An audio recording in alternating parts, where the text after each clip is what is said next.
Hello, everybody. Yo, what's going on? Welcome to the Anime Mystics Podcast, episode 44. Yo. Actually got the episode number right this time. Yeah. Um, What'd you say it was last time? well, last time I said 43, but I said that also the time before. All right, so this is 43 third Yep. Lightning Returns. Mm-hmm. All right. Lightning Returns. Yeah. So we got a few shows to talk about this time. A couple of them are returning, but a lot of stuff happens in those, and we like to talk about Yes. them. Yeah. But we are mixing in some of the other shows as well, so don't think we're just sticking with the same shows over and over. Yes. I don't want you all to think that we're just favoring certain shows over others and just not going to talk about the rest, because that's not fair. No. And it's my fault too because I keep pushing off no beliefs. Oh yeah, I was about to ask about that. Yeah. You even checked it out yet? Yeah. I'm getting there. So I think maybe next time we'll have a hour-long no beliefs breakdown. But yeah. Well, if you pick it up this week, you'll get to the good stuff. Okay. Excellent. You haven't even watched the OVA yet, huh? No. Okay, so yeah, you got I got a lot some of catching up to do. Yeah. Looks like it's going to be a 7-episode marathon for Yeah. you on Sunday. Yep. I got homework. Yep. I got some homework too. I still got to catch up on some of my other shows, like Sports Climbing Girls and was it Adachi to Shimamura or something like that? Something like that. I can't remember. Cool. But there's a few shows that I still need to catch up on as well. But anyway, I have basically just one update. If things turn out the way they should, and I'm pretty sure they will, Belle should be on the podcast next time. So she's going to be our guest for the episode. We're pretty much just going to talk about the anime that she's watched, and I gave her a couple to watch from this season so we can talk about them and get her opinion. We'll also talk about Demon Slayer because she's seen some of it. Excellent. Hey, so $55 million take over there in Japan in Japanese theaters. So right. So and I think the opening is what 3 weeks at number one. Nice. For what, the Lisa song? Yeah. That's top of the charts over there in Japan 3 weeks in a row. Of course. Demon Slayer just killing it. Of course. Slan. Yeah. Sorry. But I mean, it's just a generic, no good shonen series that isn't any better than all the rest. So I mean. Oh yeah. It's just same old thing, man. No substance to it at all. Right. I always like the argument people throw out. Well, if it didn't have the good animation or the good characters or music or anything, nobody would like it. So you take away everything that makes a good series good. Right. Nobody's gonna like any of those shows. It's like when you cook something and they say that to you. They're like, you eat with your eyes. So in other words, the first thing your senses catch is what it looks like. So yes, if it didn't look good, then probably nobody would watch it. As is the case that we'll get to with Crunchyroll's new show. But right. Yeah. So of course, and if you're being mad at Ufotable for being Ufotable, I mean, I can't help you there because the third Fate movie also killed it too. So I mean. Oh, did it? Yeah. I haven't heard a whole lot about that one. I know it was released, but. Yeah, because it came out 2 months ago now, like August, I want to say. So before Demon Slayer. Oh yeah. It paved the way. It came in and got out before Demon Slayer was in there because they knew, and I believe they're both Aniplex as well too. So Aniplex just made their money. Definitely. But that's good. We'll look forward to seeing what's her take on it. Is she finished or? I have to ask her. Okay. I know we were watching it whenever she would come over, and we got to the part where they were dealing with the drum demon, the one that has those drums all over his body. Yeah, the Wisteria House? Yeah, okay. that one. I don't know if she went any further, but I'll ask her. Okay, all right. But anyway, I'm announcing this because I want to ask you all if you have questions for her, other than where's One Piece, Where's One Piece? because we will be talking about that anyway. So I can't not have Belle on the podcast and not ask. So when are we getting back into One Piece? You know. So you don't need to ask that. We're already going to discuss it. No, but seriously, where's the One Piece? I'm Raftel. kidding. That's where it's at. Oh man. So yeah, if you have questions for her, leave them in the comments or go to the Discord and put them in the podcast section, the podcast channel, or just go to the Facebook and post on there. There's multiple places you can go to leave a question if you want us to ask Belle. Cool. Um, Yeah, it should be a good conversation. Get caught up. Yeah. And I'm gonna do if we can get 20 where's One Pieces, there might be a prize involved. I'm kidding. Please don't. The prize will be the friendships you've made along the way. It's the journey. That's the treasure. Oh man. Then Demon Slayer really did become a typical Shonen Jump show. Right. There is no prize. It's the journey that's the reward. Anyways. That not being a demon. Yeah, it's very important. But yeah, leave us questions if you want to ask Belle anything. And again, as long as things turn out right, she should be on next week. I'm pretty positive it'll happen. But if there's any updates, I'll let you know. That's pretty much all the updates I have, really. There's nothing else. Oh, okay. So as of the recording of this one, then tomorrow night is our Surviving the Apocalypse view party on Discord. Even though this recording might not go up before Tuesday the 10th, so I'll just make another announcement in the Discord and whatnot. So what I did want to talk about too, and that we kind of kicked this off the air, but now it was the theme was surviving the apocalypse because of the American election, but now it's like given the results and how they basically said, I mean, obviously we don't have a winner. We have a projected winner, but nothing is confirmed yet. It's working its way through the courts because everyone saw this coming. But what they did say is once the current president gets kicked out of the White House, they're basically restricting his social media. Like, so basically they're admitting that they're going to ban him. So, that being said, it's like, who cares? We're here to talk about anime and video games and nerd stuff. So, what does this have to do with anything? Well, then, in other related news, Sony is on the verge of acquiring Crunchyroll. And if you haven't seen what Sony has been doing, at least for the last year, so we're talking about sun glares on Trisha's butt in Devil May Cry 5, cutting out cleavage and on box art, and on top of that, the box art that they clipped, that was actually in Japan. So it's not even the Japanese release gets the original one with all the fans. No, they're even doing it to the Japanese releases.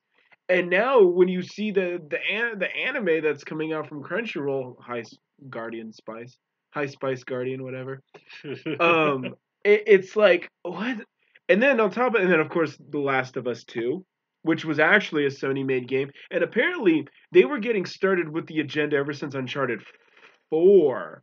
Uncharted 4 apparently had like Nathan Drake being a terrible dad, because that's another amazing plot point that they love to use. It's a big trope. Yeah. Which is funny because speaking of Demon Slayer, that was an amazing dad. I love Tanjiro's dad.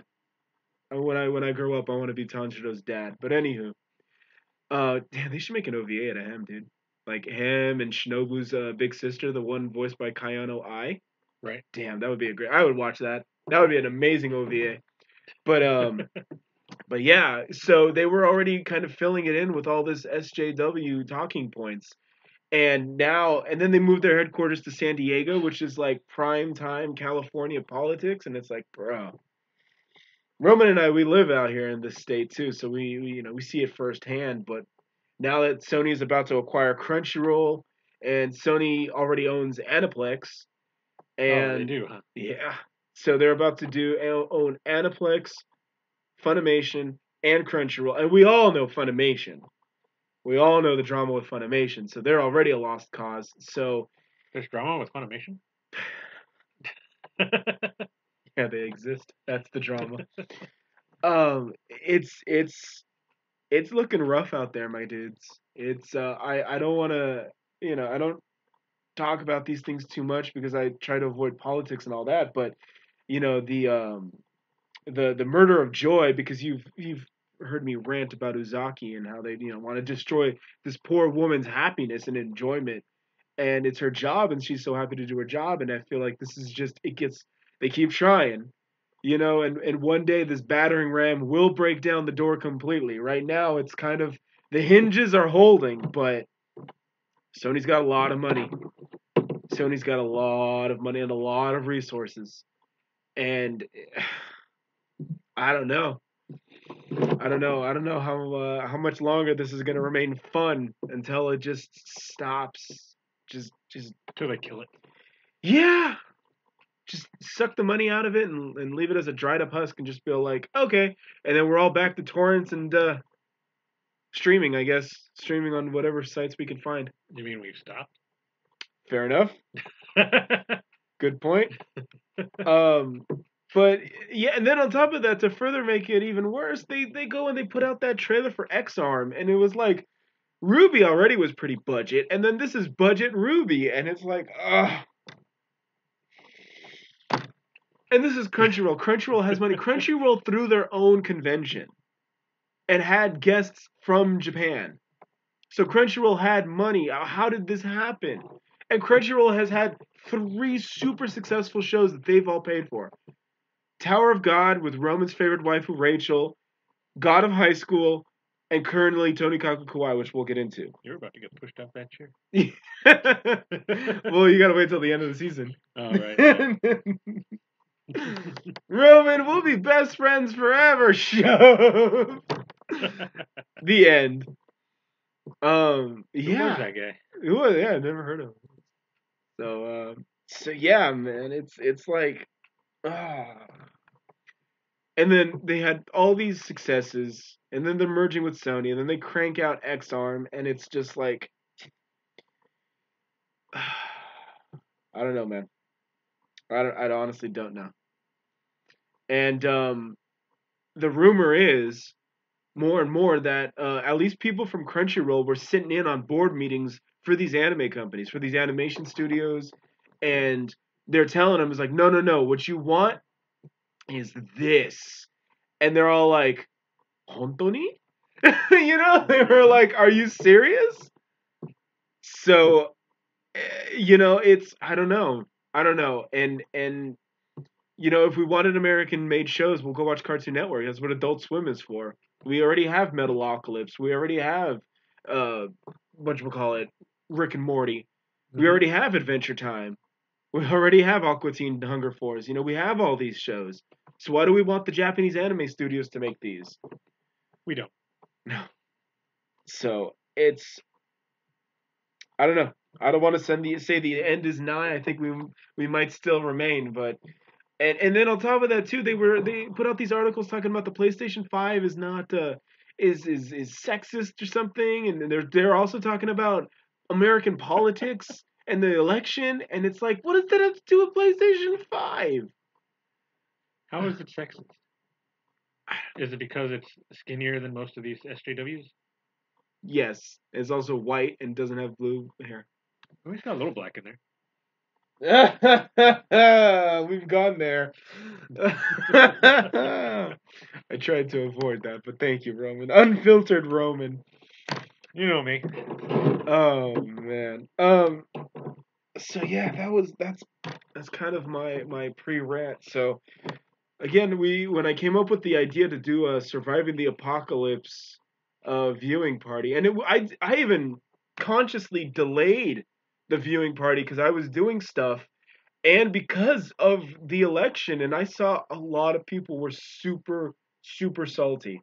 and I pulled the plug, or I at least rescheduled it because I was like, I don't think anybody's going to be in the mood for it. Obviously now a couple attitudes have changed, but in the long term, looking past this year, I don't know. I honestly don't know. Um, Let's just see if there's another civil war or something. yeah, and I did tell you that this weekend is going to be the Heaven's Feel Part 3 in our area. Oh yeah. Yeah, we got our tickets, so I'm gonna check it out. Cool. I'll be Uh, waiting for that torrent. yeah, and boy. Because I got Heaven's Feel 1 and 2, but I was told to wait until after I finished Unlimited Blade Works the series before starting that. Yeah, I mean, yeah, So yeah. that'll be another thing we bring up with Bell because we plan on watching all the Fate shows together. So since we watched Fate Zero, we were going to watch Unlimited Blade Works and all that. So we'll get into that when she's on. Good, good. But all we want to know is when's One Piece. One Piece is on every Saturday, I think. Yeah. And you can torrent it from Nya. I was about to say, is that Saturday? I saw it on Sunday morning. It might be Sunday. Yeah. Well, I think it's Sunday. Saturday. It airs Sunday morning in Japan. Yeah. Yeah. Yeah. And then that would be about Saturday night our time. Mm-hmm. Yeah, that makes sense. But yeah, man. Yeah, I hope that we can continue to make these podcasts about Kuma Bear and Sleepy Hime, who's Jigsaw from Saw apparently. And Jujutsu Kaisen eating demon fingers. I hope we can continue to make these a year from now and not Magic Friendship High Squad on Sci-Fi. No, if we get to that point, we're just quitting. Yeah, we're done. Pack it up, boys. We're out of here. I'll start watching 70s anime. We're gonna. There you go. There's our April Fool's. We're gonna watch Urusei Yatsura in English dub. Episode 1. I think that's the only episode that's dubbed. And Beautiful Dreamer, the second movie. There we go. Which actually has an official release. There we go. You heard it here first, peeps. Yeah, I pointed out Lum's getting more making a small comeback. Oh man, I don't blame it. I don't blame her. I don't blame them. I mean, like I said, if you're not watching anime, you're I don't know. American animation too. Anything coming out of like DreamWorks and Disney too. Those have all been basically flopping and tanking left and right, and same thing. They all want to inject their politics, and it's all like we want to get away from that when we watch these, right? Or I'm not here to see you try to force all this social justice stuff on me. I get that enough on Facebook. Did you see Kaho? She went to the Uzaki Hotel. Did you? Yeah, and one of the things, so like what they do too in these collabs is when you order like food or something, they give you little like drink holders, coasters, and she actually got Uzaki's mom. I'm so like salty. I was gonna say tilted, but now I'm more salty over that. Like, we need more Uzaki's mom merch. I think she just has that wall scroll of her in the cheerleader outfit. The life size one? Yeah. Yeah, I got the Uzaki one. Yeah. We need more Uzaki's mom's merch. Is that a cat dragging that? Never mind. Yeah. we got Rule of Rose playing on Twitch right now as we're recording, but yeah, the Rule of Rose will be gone. It's too scary, man. And they're all the girls are only one race. So anyways, hopefully, like I said, man, I hope we don't get to that point. They are one race. The human race. Yes. Good answer. But hopefully we don't get to that point. But we'll see. We'll see. We shall see. So,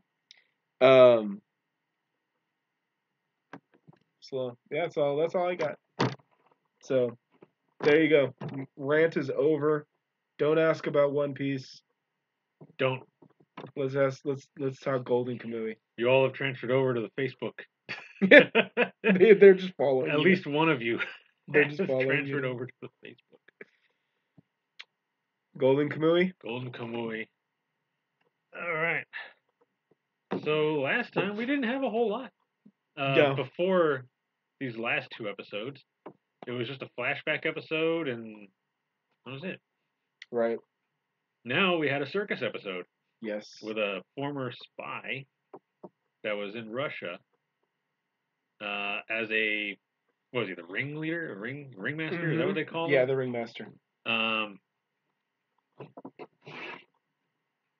Probably a good thing he didn't mention that, Yeah. but it was also probably not a good thing because Sugimoto almost got mistaken for the ringmaster.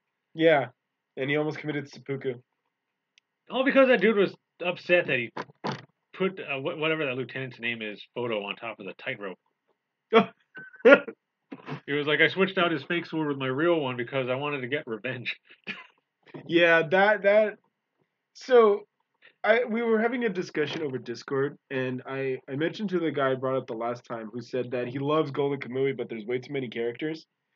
And this is they brought up a counterpoint, which was Golden Kamui is amazing. It's great, but at the same time, things like that where he was on the tightrope and then he saw the commander's picture and then he jumps like 50 feet and lands perfectly and doesn't break any of his bones. He says he doesn't know if the show wants to be serious or goofy, and it goes in between both. Yeah. And it does it really, really well. So it's not really a knock on it, but I can see how that would leave some people wondering, like, is it supposed to be serious or is it supposed to be goofy? I see it being a lot of, like, mostly goofy. Yeah. It has its serious moments. Yeah. Like at the end of the last episode. Most recent one, yeah. But for the most part, a lot of it is just goofy humor. Right. Like the very first episode was very serious. Yes. You got into the war, you got Sugimoto, and he was nearly killed by that one bear. Well, yeah, the very badly CG bear. Yeah. Yeah. And that one prisoner who told him about the gold and then wanted to kill him. Right. And then in the second episode, that's when it started getting a little lighthearted. And ever since then, it's been kind of just goofy and fun and chasing. Yeah, with a little bit of seriousness thrown in to kind of get you back on the track of, this is actually a story about them trying to skin people. Basically. And find gold.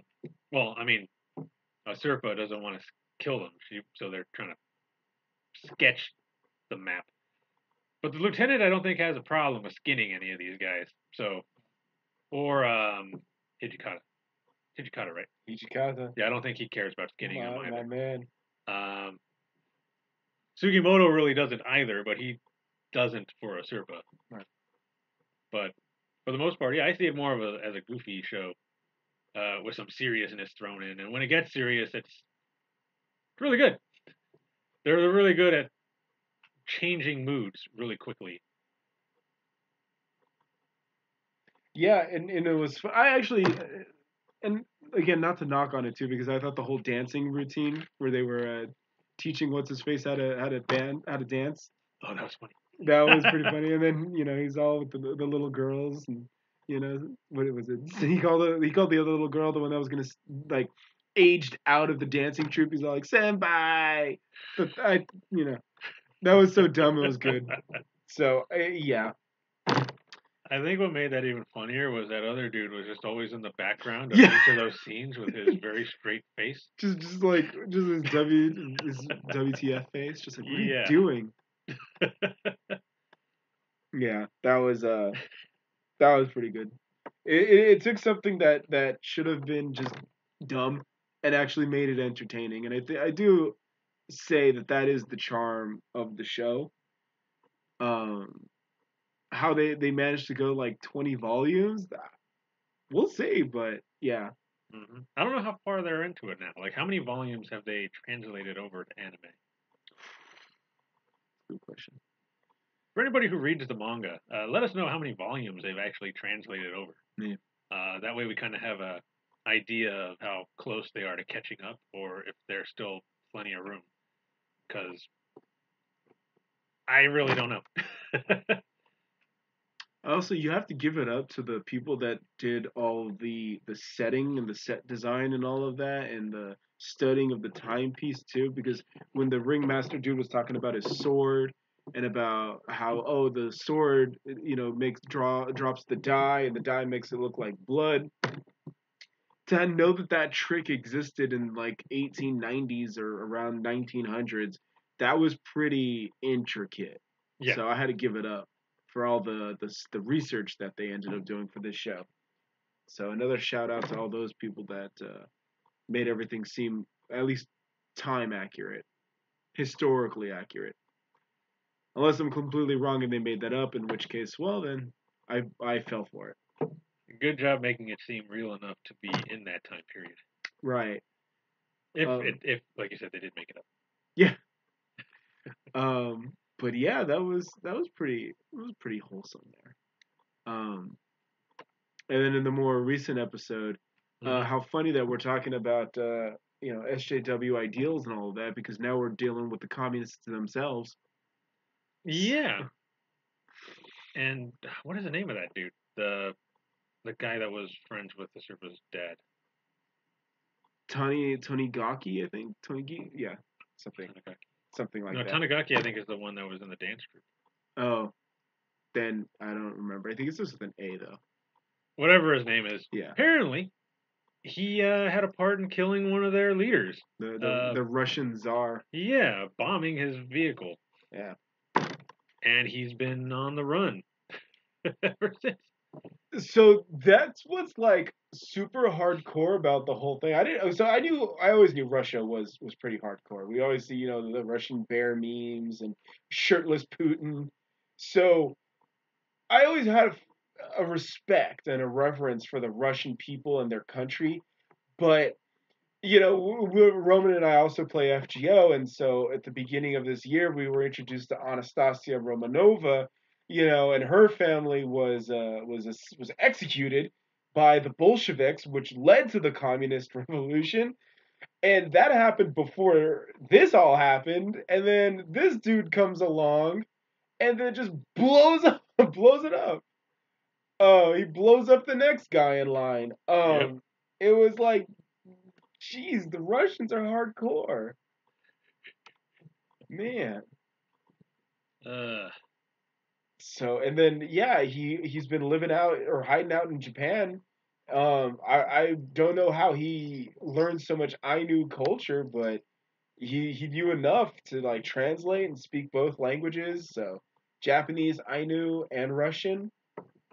yeah. So this dude, and apparently, well, they said that he wasn't directly involved, but I guess he was a co-conspirator, so that's why they're after him. But Yeah.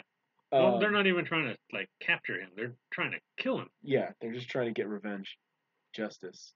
We gotta kill this guy. Um, yeah, so that was pretty good. That I gotta admit that even though it felt like for a while I was kind of going through the motions with Golden Kamuy, like yeah, this is great, yeah, this is great. Now this most recent episode really has me like whoa, especially what's his face where we're having a gentleman sniper duel. Yeah. So I like the movie Enemy at the Gates.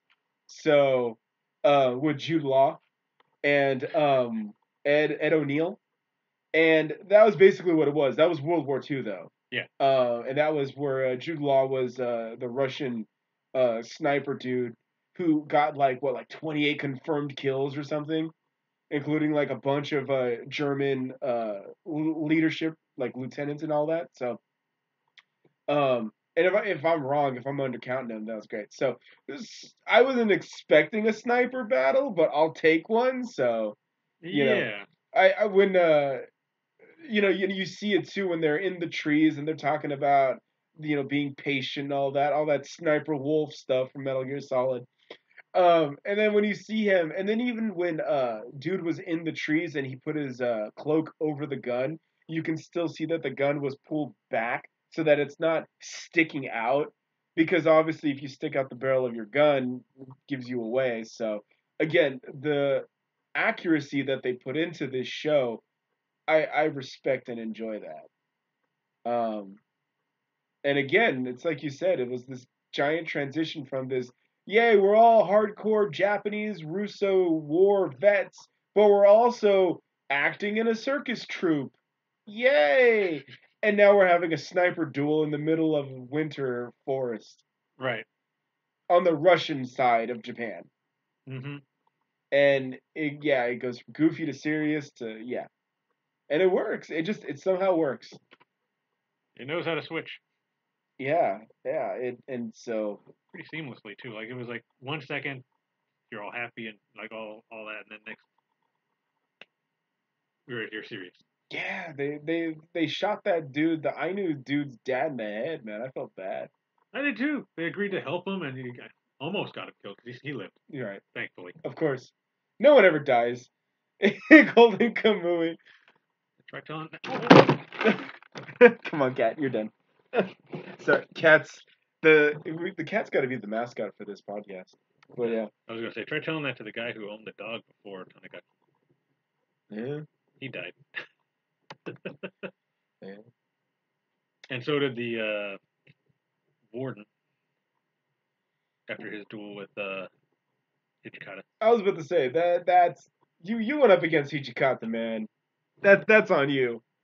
So Hichikata, who doesn't share his pickles with Himiko, but he'll share them with Carmilla. Right. Jerk. And tell that to that other guy's twin brother, the one who's in bed right now, who doesn't want to look at anybody. Oh yeah. But yeah, that's FGO humor. Hichikata Right. and Himiko and his pickles. But yeah, um,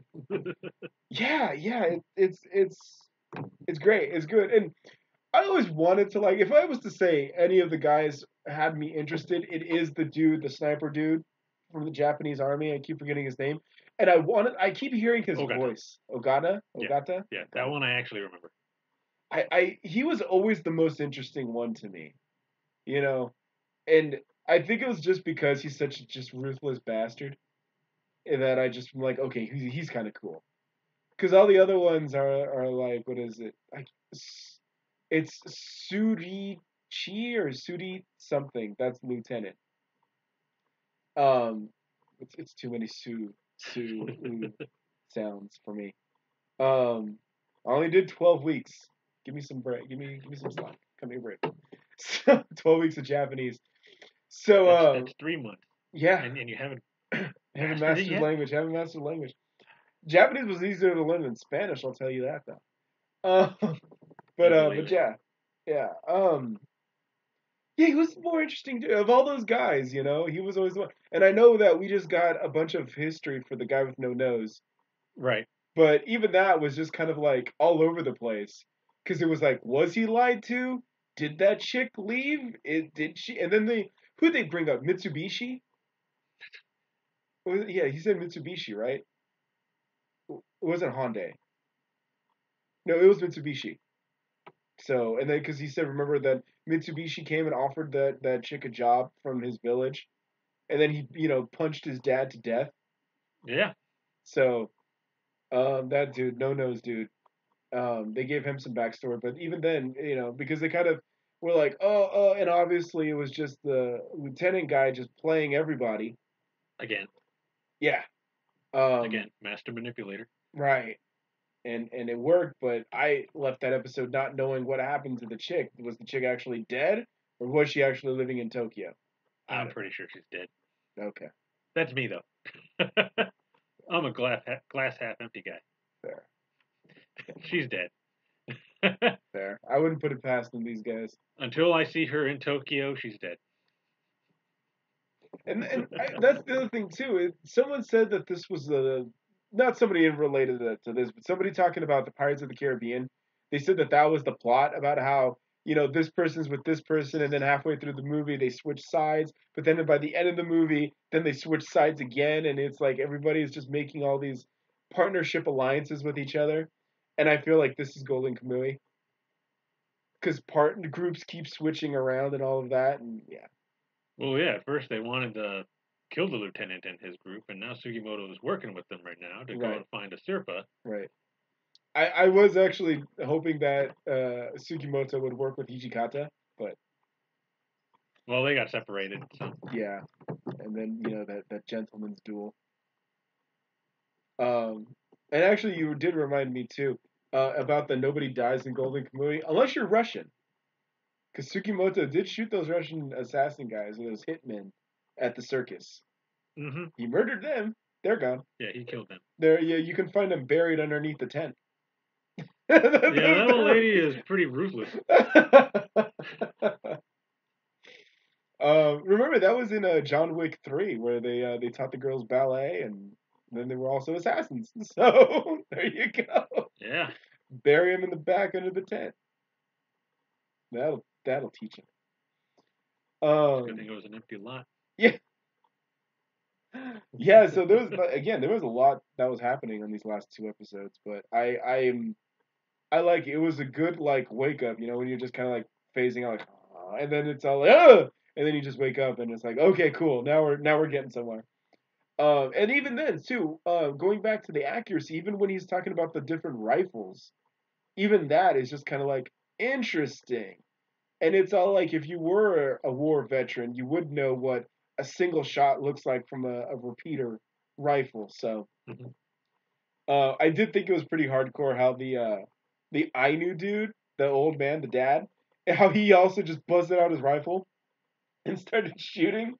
For some reason, I thought that they were, against modern technology, but I guess not. No, they're not. They're not the Amish. Right. Well, again, I don't know what's the boundaries with being how old school and authentic, people, traditional people can get. So, yeah.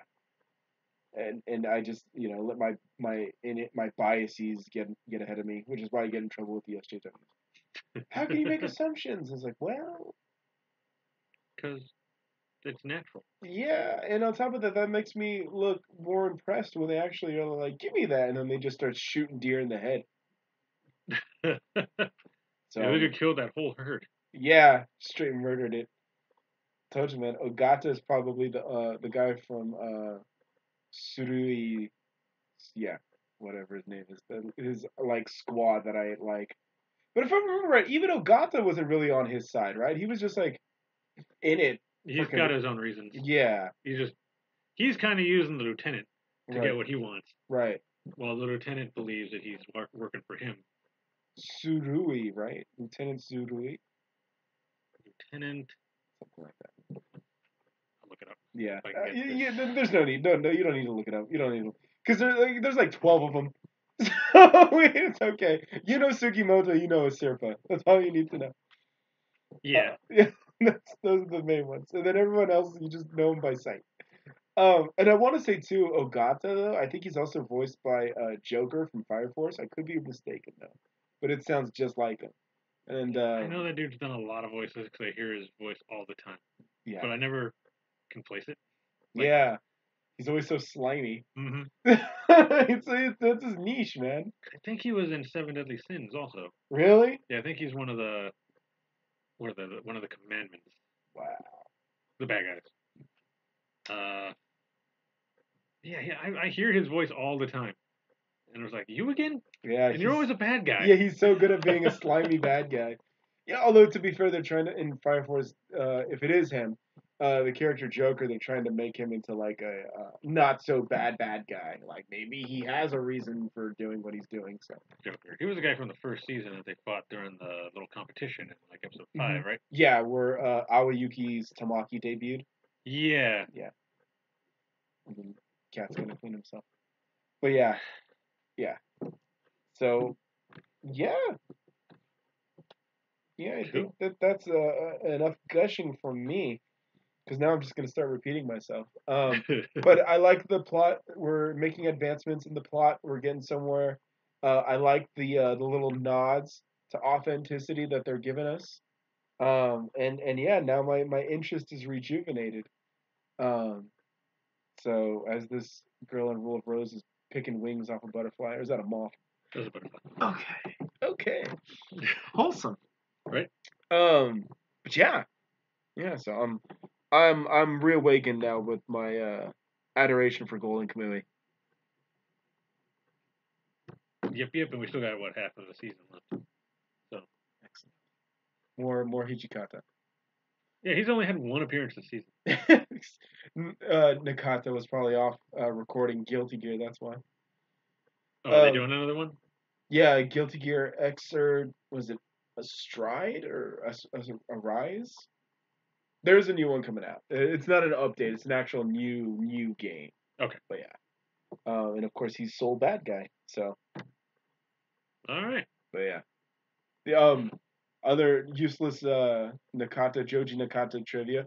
Apparently he didn't know that you can, was it, increase the battle speed in FGO. Oh, he didn't? No, he didn't know. Who's the FGO? Originally he was Kotomine, priest. Okay. But in FGO he does Hassan.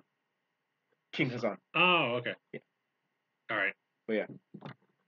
That's it. That's all I got. Yeah. He played a prank on Sayaka Ohara, but I think we'll get to that when we get to Sleepy Hime. Okay. Poor Sayaka Ohara. But anyways. All right. That's all I got. All right. Golden Kamui. Dragon Quest.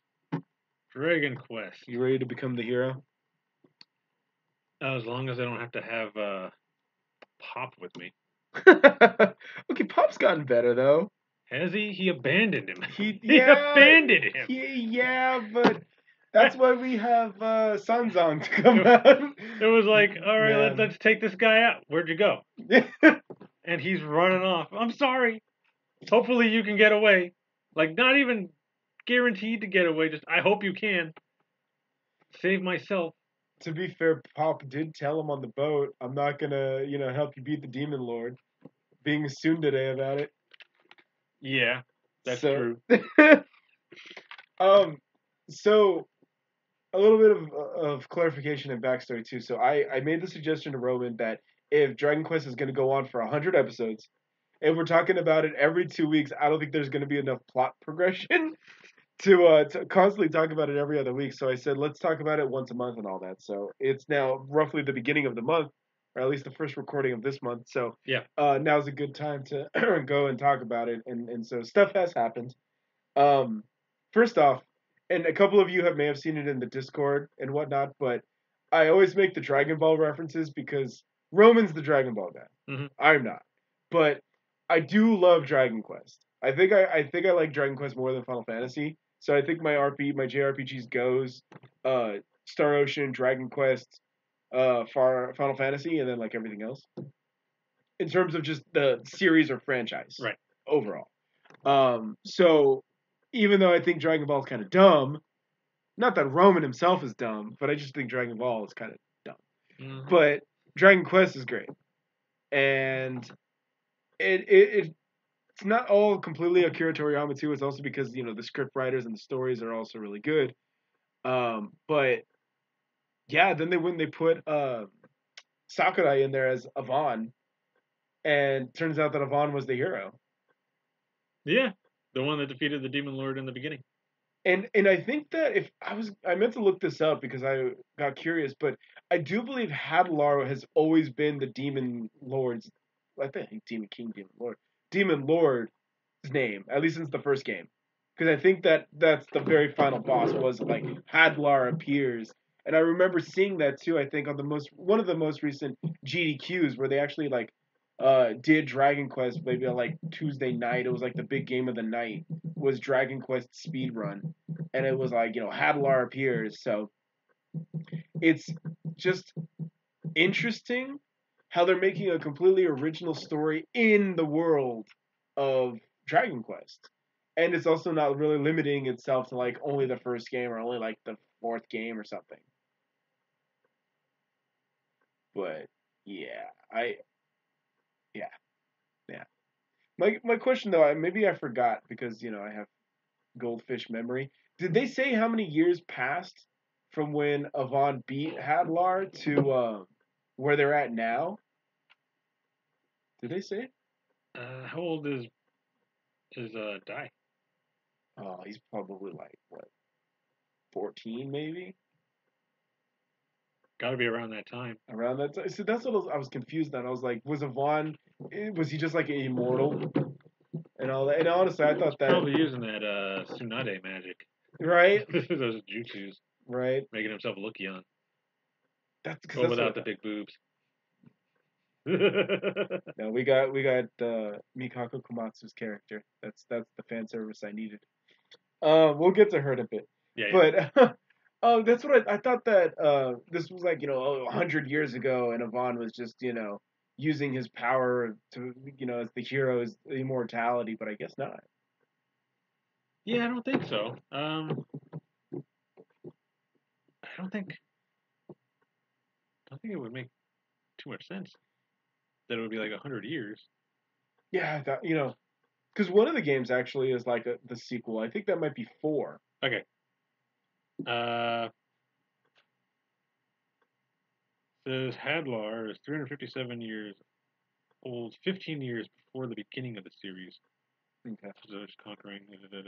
Okay, so it is 50 So when years. it was 15 years when Avon defeated him. Okay, so it is the same. It all makes sense now.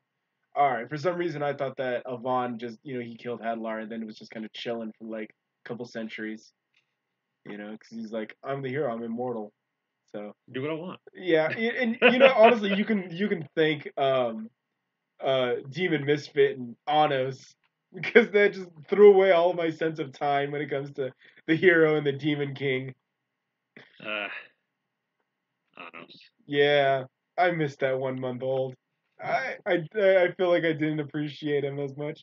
But yeah, now we're in the other Yusha versus Demon King show, or at least the granddaddy of it all. And yeah, and I was giving him crap too because when Vaughn showed up and he's voiced by Sakurai and he's just like, I'm gonna make heroes, and I'm like, shut up, Merlin. We all saw what happened with you and Mordred. That didn't turn out very well. You can make excuses all you want. Mordred would have rebelled no matter what. It's her story. That's her whole legend, is she rebels and takes out Camelot. So whether Merlin was involved or not, she would have done it no matter what. Well, maybe if he wasn't such a liar, telling her, oh, well, you can be a hero. All you need to do is just be great. Pull out this sword. It's not his We're fault that she couldn't do it. we're getting off track.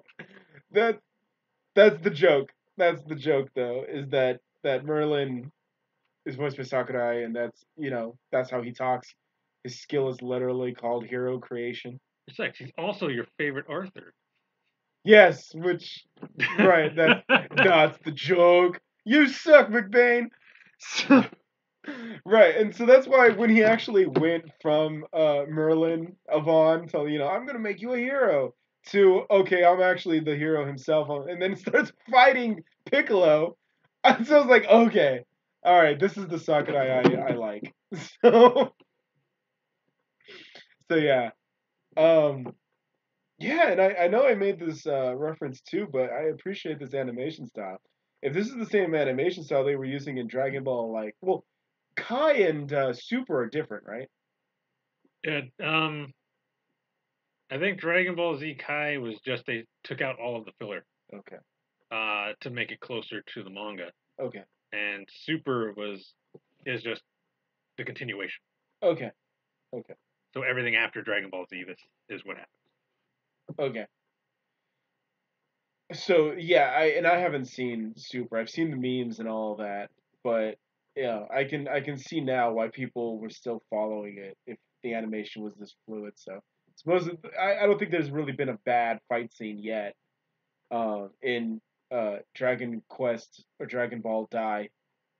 Um, and again, it's always so funky too because like I said, Hadlar literally looks like Piccolo, and I'm like, okay.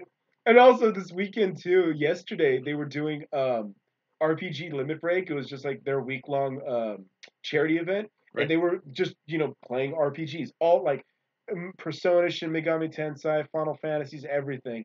And on Saturday night, they actually were doing Chrono Trigger.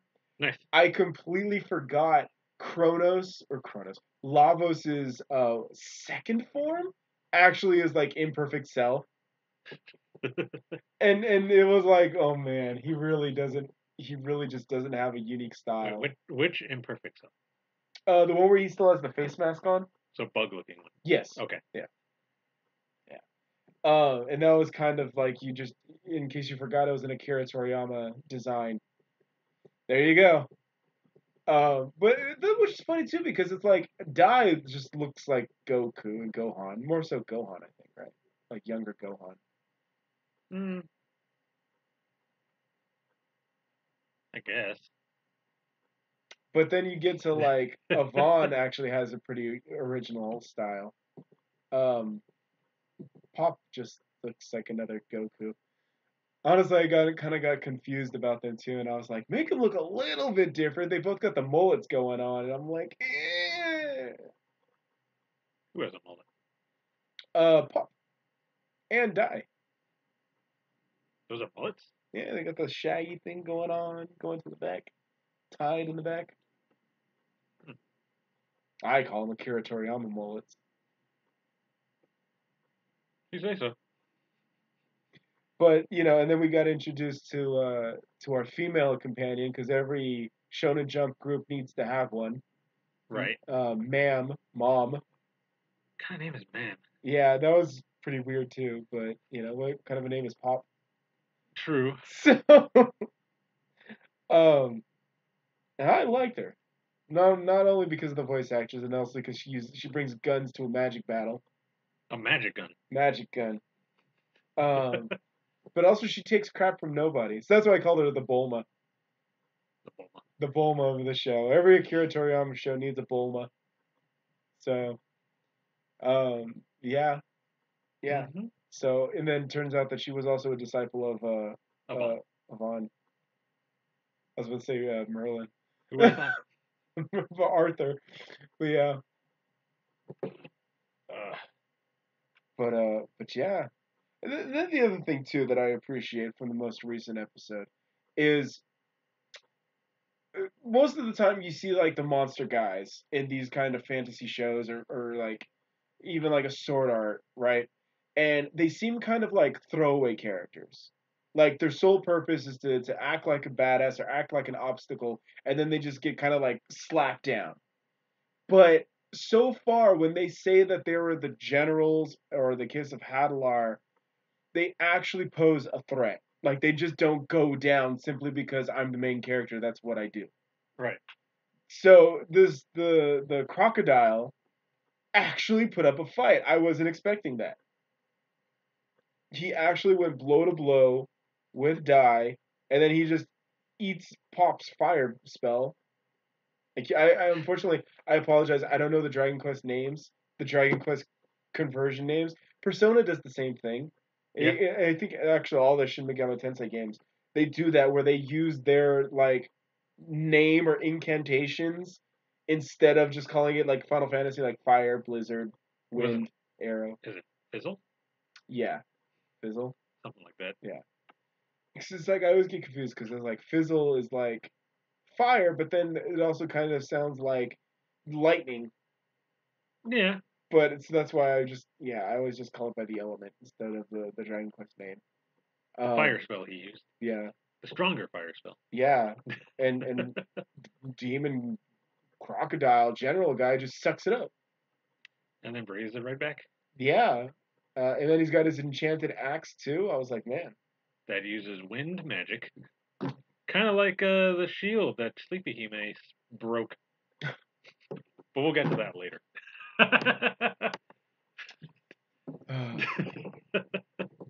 I'm so like hype and all that. I'm like, yeah, Dragon Quest, yeah, Golden Kamui's getting better. Oh, Sleepy Hime, how is she running? Who is? Why have you not arrested her on murder? But yeah. I mean, if they're not still dead, then is it murder? Yes. It's like saying if you put them in the hospital and they'll recover, is that really considered an assault? Yes. No, I don't know. Wow. No. Wow, this guy should be a professional lawyer right here. Yeah, they might have broken your leg, but we'll put a splint on it, you'll get better. Yeah. It'll form back up. Last I checked, you can still walk on that leg, right? Is it really broken? Sleepy Hime is going to be a fun discussion. Yeah. But yes, so General Crocodile guy, right? General Crocodile. He goes toe to toe. I know because Crocodile is also a One Piece character. I think his name's something different, but it it is is. like Croco something. Yeah. I just say Crocodile. Yeah, it's easier to remember. And then he goes, and then he's all like, all of the guys that work under Hadlar, the Demon Army at least, they all specialize in their one skill, and then that one skill is better than a comparable ability under Hadlar. So it's it seems like it's all divided up into divisions, and then he did all the breakdown based on like the monster types of Dragon Quest lore. So, dragons and the shadow types and all that, Yeah. slimes. It was very nice of him to give Dai all that information. Yeah, very helpful. It's very helpful exposition. If this was Cinema Sins, it would have been a sin right there. Right. So, and that's the other thing too. It's like, even though he seems pretty simplistic, if this was almost any other show, he would be kind of like a moron. But he's not. He's actually like super honorable and super like, I'm in it for the fight and the challenge, and it's like, what? Yeah, you want to fight anybody weak? Why stay in the cave and let his army go and take out the kingdom? Right. Like, there's no strong people over there. I don't need to go. Right. It'd be a waste of my time. Right. This like caught me off guard, man. It's like really super like, What also kind of intrigued me though is that if these guys were really that strong and there's so many of them, why didn't all of them gang up on Avon?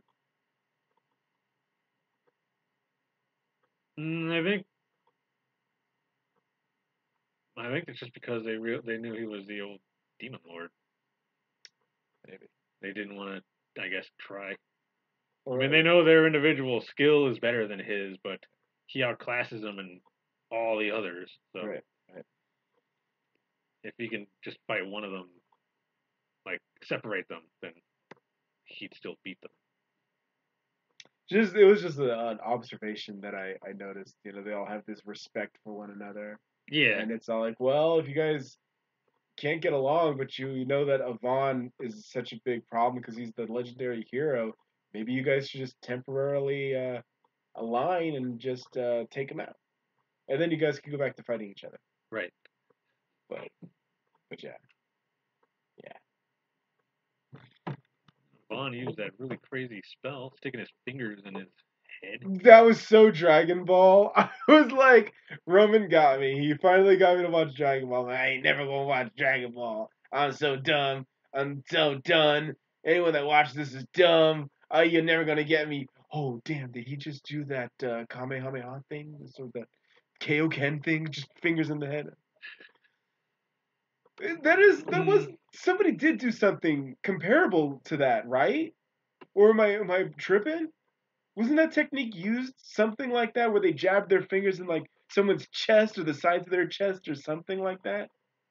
I'm trying to think. I do remember something like that. Right? Oh man, it might have. Yeah. But that instant. Or it might have just been somebody just stuck their fingers in somebody's head and killed them. Maybe.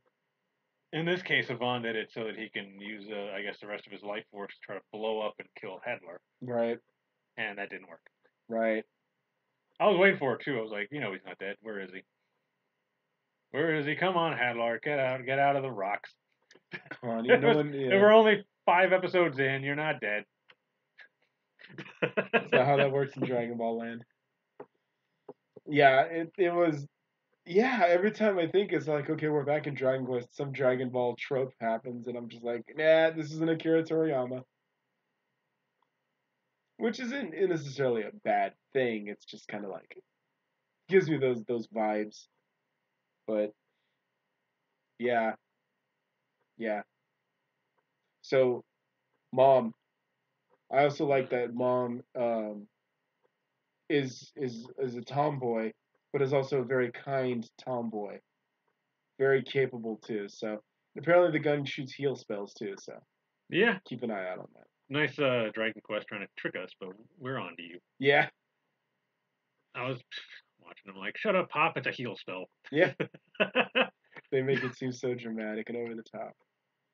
So So I am curious to see what the gun is all about, like how she made it and her connections and all that. So that's something to look forward to. I also again I like how she took crap from nobody too, and and then Roman is giving Pop crap, but Pop was honest, man. He just told you his ideal kind of woman.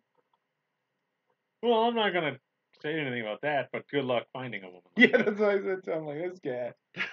that. I mean, he's got his what would you call it? Preferences. Right. His proclivities. Just good luck. See if you find that. Yeah. Got to be rich too, so that she could take care of him. Yeah, I mean, like I said, I ain't mad at Pop. I understand where he's coming from. Yeah. That's best what I can say.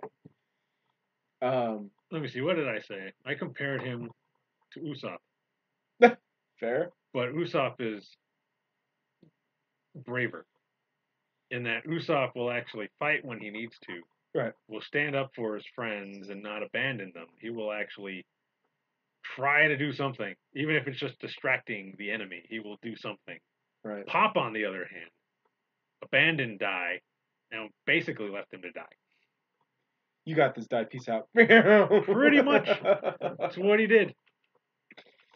But Usopp, he'll fight. Right. He's weak. He knows he's weak. He's not as strong as Zoro, Luffy, Sanji, but he always gets the job done when he needs to. He's just a coward. Well, And it always makes me mad how cowardly he is because he does do a good job when he needs to. Like I'm sure Pop would do if he actually tried. just about to say he's gonna know like Ultima Magic, and then there you go. Right? Just fight. Jesus. God. Ugh. I just got mad at him because he abandoned Dai. So he's got to redeem himself a little bit for me. But yeah. He'll get there. I have faith in Pop. I see the whiny side character sidekick that they're going for, but I have a feeling that this'll in 100 episodes this won't last too long. I can't see him being whiny for 100 episodes. I don't know. Usopp's been a coward for 800. So. And a time skip. That includes the time skip. Yeah. Yeah. So he didn't uncoward himself in like 2 years or whatever the time skip was. No, he didn't. He's still a coward. Just with better weapons. Dai needs a time skip and not being a coward. Die or Pop? Pop. Oh, Sorry. okay. Yeah. For now, though, I'll just enjoy man beating on him. That's what it takes. What's funny too is that's how Sanzang and FGO always does it too. Same voice actress, and Sanzang is always like, "I'll beat the evil out of you, or beat your issues out of you." And so that's what Mom is gonna do. Mm-hmm. I like that. He was just checking out her medallion, man, or her necklace. That's all. Nothing lewd. Oh, I know that one. I was like, if he's just looking at the necklace, don't worry. But boom, Falcon Punch. He's a student of Avon as well. He's just cowardly and a little lazy and everything else negative you can think of. Oh man. I mean, he didn't really want to step up his training. Right. Yeah, I'll stick with the very minimal amount of training. Take the rest of my life to do whatever you want me to do. Yeah, I have faith that Pop is gonna obviously get some character development, and when he does get there, we'll see. We'll see what like god tier magic he busts out on everybody. But I have a feeling that that's where we're gonna end up by the end of this show. Yeah, he better. Yeah, he bet. Or Roman's gonna throw him out. Yeah, he's fired. So, do you think Avon is dead? Avon? Yeah. You think so? I think he's dead. I don't know, because I keep seeing him in the opening credits, and I'm just like, that's it. Well, I think they keep showing him because he was the mentor. Right. And now they're trying to accomplish what he assigned them to do, and that's to take out the, well, what was it? Demon King or whatever. Yeah.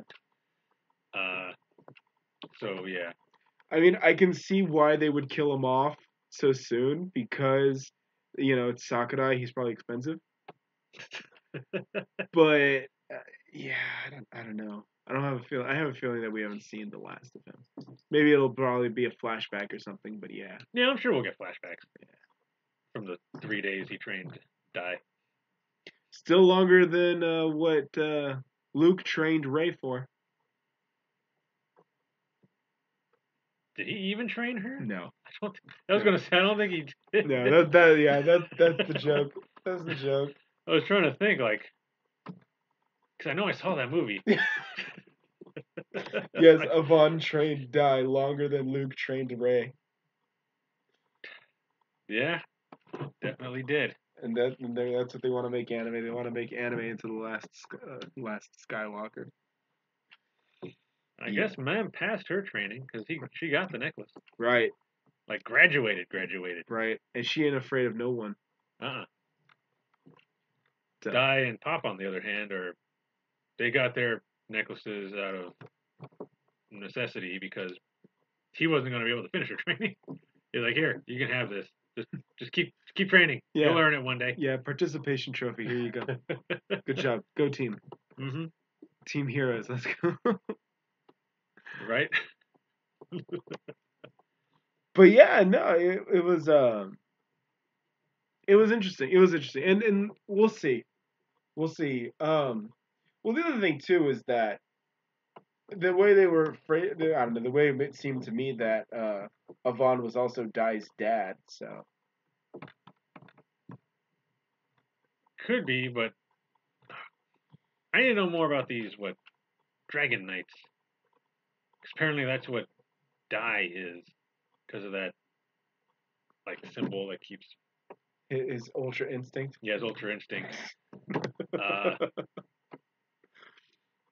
See, again, I don't know Dragon Ball. I definitely don't know Dragon Ball Super, but I do know the memes. So. There's a bunch of them. And Ultra Instinct was one of them. That whole, you drop you knock something off the table and you catch it before it hits the ground. So this is what Ultra Instinct is.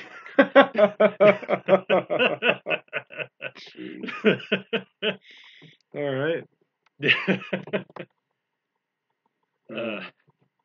But yeah, I definitely got the comparison with the Ultra Instinct for Dai. Because I've mentioned it more than once. Yeah. I mean, it is a little different, but I get it. It's basically his Ultra Instinct. You're the Dragon Ball guy, so definitely take your word for it. Mm-hmm. But yeah, I'm glad that the Dragon Ball guy and I can come together on Dragon Quests and just roll with it. Right. And also, I'm also kind of blaming Pop a little bit for even having to fight this crocodile dude because he was too stubborn and didn't want to go with Mam to her village. Right. Instead, he wanted to try to wanted them to find their own way out of the woods that they've been lost in for 3 days. Like, what are you going to do? You're going to walk in circles. You're not getting out of there. And what happened?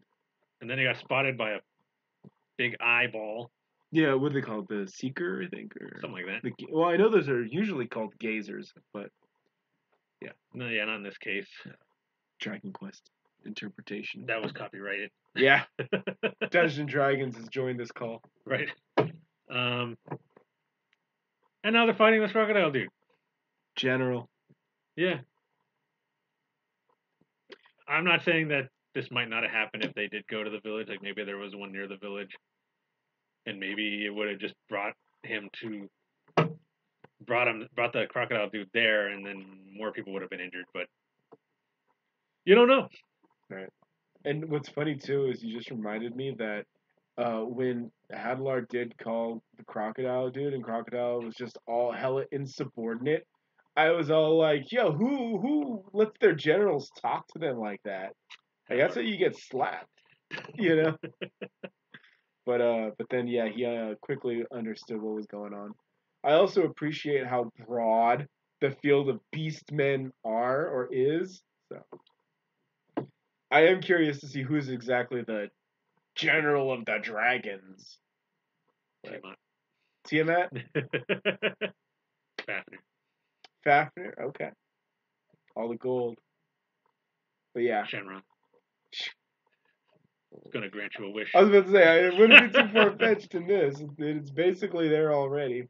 I mean, there was one in the little group of monsters when Hadler was telling them to go and find Dai. There was a Shenron-like dragon in there. Along with a 3-headed dragon and a regular dragon. And yeah. Gotta have a broad range. Right. Cover all your bases. No one left behind. Mm-hmm. I still find it weird that wyverns have vulture heads, though. Even though that's technically supposed to be a dragon. Akira Toriyama. Whatever. I mean, I'm not complaining too much. Akira Toriyama. Keep forgetting, too, that he did Dr. Slump. Yeah, Dr. Slump. I have no idea what that series is about, but I just know he did it. I know the doctor made this robot girl who's like super powerful. But it's supposed to be like his, I think it's like his daughter or something. I know she makes a couple of appearances in Dragon Ball. I think you're right. I think I remember hearing about that. Yeah, she's made a few appearances before. I think she even made an appearance in Dragon Ball Super. Yeah, she had an appearance in Dragon Ball Super as well. Talking about making your daughters overpowered. Mm-hmm. Kuma Bear. Overpowered and rich. The best superpowers to have. Thank you, Tony Stark. But or Bruce Wayne, whoever he was.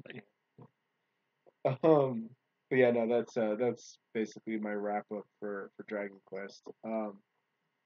Yeah, I like it. I like the fact that the bad guys aren't jabronis. I like the fact that our female party member is capable. Mm-hmm. More capable than one of the group. Yeah. And has a good design, because that was always the issue. Remember, you can't look good and be capable. It's one or the other. So in this case, Mom is both. Yep. Good design and very capable and fights. So and protects too. So it's a little bit of everything in one character. So can't even be mad. Nobody can be mad at this character. So we'll see. Yeah. Let's wait for Twitter. Why does she have cleavage?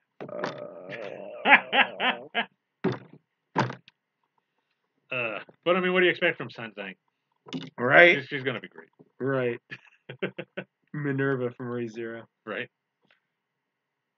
I think I just like that voice actress because I've liked all the characters so far. Yeah. She was the main character in the very, very first series of Gundam Build Drivers or Divers. Oh, she was the little boy, Sei, the main character, the original main character. Huh. Yeah. Never seen that. Me neither. I heard it's real fan service if you're super into Gundam though. Oh yeah? Yeah. Talk a lot about the robots. Yeah. Get into the specs and all that. Basically. Okay. That'd be like very like porn centric for that science chick in was it Haganai? Yeah. Yeah. Yeah, she was very into robot porn. Gundams and what do you call it? Tekkaman blades. Macross. Macross. Was it Valkyries and Macross? Mm-hmm. Amazing. Just docking with each other. I'm gonna talk about wholesome Kuma Bear now. Yes, wholesome Kuma Bear and her mean streak. So, as a personality, I like Yuna because Yuna is my favorite kind of a character. The one that actually does good, gets the job done, does all the heroism, but also is like, I hate this. Why am I doing this? Oh man, I'm gonna do it, but I'm gonna complain the whole time because that's basically me. You know, yeah. I may have said this before in a previous episode, but I feel that that's my coping mechanism. Complaining. Yeah, complaining. That's what I do. Yeah. I'm at work. I'm complaining all day. Yeah. I mean, we get the job done. We know, and it's really not that bad because the way I see it, I don't know if you agree or if you see it as well, but for me, it's like if it was really that bad, I just wouldn't do it. If I really didn't agree with it, if it really was making me mad or miserable or angry or what, I would just feel like, yo, can I just do something else or I need help or something Right. to make me want to do this. I just wouldn't do it because it's like, well, that's your paycheck. That just no. So when I do it, then it's kind of like, well, I'm gonna be snarky and sarcastic about it. I'm gonna do it, but I'm gonna be like, why me? So that's kind of where I feel that Yuna is coming from now. Yeah. You know, she's over there like, oh, I don't want to do the quests. You know, oh, you got to skin the animal. You just killed, No, but skinning the animal is very important. I can't do it. But it's good I don't know necessary how to training. do it. Well, we can teach I'm you. not learning. I love that. Love that so much. So, it's like Yuna is like almost up there with Tsukasa from Tonikaku Kawaii is like my second favorite character of this season. So because I just love how Yuna keeps it real, you know, Yeah. and she is loyal to the two girls and all of that too, and to the was it the Hunters Guild or whatever the Skinners the Skinners Guild, that's just the the ones who basically break down all the monster drops. no, I think they just have like tables set up and you just go there and do it. Oh, okay. Um, but I think most of the like supplies or whatever from them would go to the Merchants Guild. Right. Yeah. But I So think everybody just pretty much learned how to do all that, so they can handle it themselves. Unlike Una.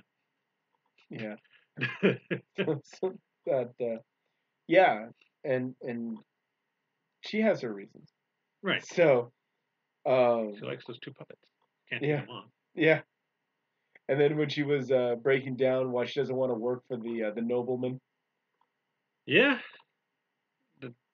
They're corrupt. They're evil. They always got like treat their people badly. They have like uh, all this horrible stuff going on behind the scenes. Not working for anybody like that. And it turns out that none of that was true. At least for this guy. Because even the guildmaster was like, "Yeah, there's definitely lords like that, but not this one. This one's cool. He takes good care of his people, Right, except for the orphanage." right. No, okay. Yeah, yeah, no. And that was kind of like why Yuna also was kind of a jerk too. Right. And that's what you want to avoid is when you are in your sarcastic mindset. You don't want to go too far because then you kind of break away from the reality that's going on. So you want to you could be sarcastic and snide and rely on that coping mechanism, but at a certain extent too, you also got to get the job done. Right. So Also, notice that we are caught up from where episode one began yes, because they did just what do they call it when they dismember the thing and break it down. yeah, the break it down thing. Yeah. Yeah, they broke down that giant snake she killed. Yes, the Black Viper. Yeah, so we're caught up now and we're back to where we should be. So she has the ability to log in and log out again. I guess so. Okay. And also, she has a fast travel, Yes. which she got from killing the snake. Wasn't that also the bear gate? Yeah, that's what that is. The bear gate. The bear gate. She has to make a gate wherever she wants to go and just imagine where it is she wants to be at, and it'll take her there. I've been meaning to screen cap all of that, all the bear branding, basically. Right. So, um, yeah, yeah. Are you good? Yeah. Um, yeah, everything is bear. We got the bear kigurumi, you got the bear house, you got the bear panties, bear gate, bear. Bear is the game. Bear is the game. I was gonna also make another comment too that Kirito ain't got nothing on Yuna. No. Everybody's all like, who could be Kirito? Apparently a Kigurumi. Oh yeah. A Kigurumi. And she wouldn't even want. She'd be like, why do I have to fight this nerd? Why? Give him a bear punch. Not even the bear cutter. He doesn't deserve it. Oh man. Oh, why don't we make this happen? And then of course they announced the Sword Art movie that's coming out. So. Yeah. That's how they're going to continue the series. But is Bear Kuma? Is that Bear Kuma Bear? Is that considered isekai, which is fantasy? I think now that she's actually, well, I don't know if she's still stuck in the game after episode 1, and now we're caught up. But since she was stuck in the game, I think it is isekai. Okay. Since God basically said, "Oh, yeah, you're here now. Get used to it. We transferred all of your money in real life over here, so You're Bear. Yeah, you're a bear." I like how she bailed out the orphanage, and then she went all reincarnated as a slime, and then it was just all like, we're gonna bring you guys into economics, Right? and now they're all in the egg industry. The mom. So like, thought you were gonna show me a job. This is the job. Yeah. She's a financial person. Yeah, and mom is a master manager over here, master negotiator. I guess. She was like, "Isn't this something you should be doing?" She's like, "It's too much of a hassle. I mean, you'd be perfect for it." Told you, Yuna is fantastic. I love Yuna as a character. So. Oh yeah. By the way, she saved the mom. Yes. I had completely forgotten about that too. I was all like, wait, what happened to mom? Yeah, remember she was sick, just getting worse, and Yuna just went over there and imagined it. Well, at first she was using a cure spell, which helped a little. But then she was like, "Oh, wait a minute, I'm thinking of the wrong thing. I gotta imagine like diseases, and curing, and okay." And the next thing you know, the mom is healed. Yeah, Kuma here. Yeah, bear healing. Yeah. Bear healing. It's fantastic. The best kind of healing. And so it's interesting because Yuna does have loyalty, so she's kind to those that are kind to her. So yeah. Yeah. You're not a jerk and you're treating her okay. Yeah, she can only be the jerk. Yeah, she can only be the jerk. So then she let all of her assumptions over the nobleman get away. And then she's all like, "Oh, I don't even need money. I don't need money. I don't need money." Is all like, "You can owe me a favor instead." Yeah. So. For that Goblin King sword. Yeah. Originally, he wanted the Black Viper's stone, though, the magic gem. So. Yeah. Wonder how that's gonna factor into the plot. He didn't even want it for himself. He was giving it to the king? Yeah. Because it was a birthday gift. And she's like, "Nah, I kind of want to hold on to that. You can have this sword though from the Goblin King." Yeah, and it was kind of a break in character too, because it was like, oh, I don't trust this guy and all that, and now I'm just gonna give him this potentially powerful relic because I don't trust him. That kind of caught me off guard. I was all like, wait a minute, who wrote this script? Well, I mean, she did spend the whole day with the daughter, so. And he rode the bears too, so. That was pretty funny. Like, can I ride them? That was yeah, sure. I kind of want to ride them. Yeah. Well, you need to go and hit level 120 in Final Fantasy 14, and then they'll give you the Kigurumi. I'll go do that. Start my game up again. I'm trying to think of like who's a less liked Final Fantasy character that Roman doesn't like. That'll be the Kigurumi. Like, why do I have to wear this Cloud Strife Kigurumi? Cloud Strife or something. Yeah. Yeah. a good show. It's a shockingly good show. I never imagined a show that this has such a dumb concept actually, and it seems that it wants to get more serious now. Like as we're about halfway through the season now, and now it seems like she's starting to take things more seriously and wants to be taken for real. So we'll see, because we really haven't been introduced to the big bad guy yet, have we? No, it's just been like episodic so far. Right. Kinda. In a confusing timeline. Yeah, kind of a confusing. Because she's able to get out of the game, she's not able to get out. Which one is it? Bear time. Bear So, time. and yeah, and then her poor grandfather is just all like, "You playing that Nintendo over there?" No, Gramps. It's virtual. Go drink your prune juice, Gramps. Oh man. Yeah. Yeah. Yeah. Yeah. She did accidentally help solve a embezzling scheme. Yes.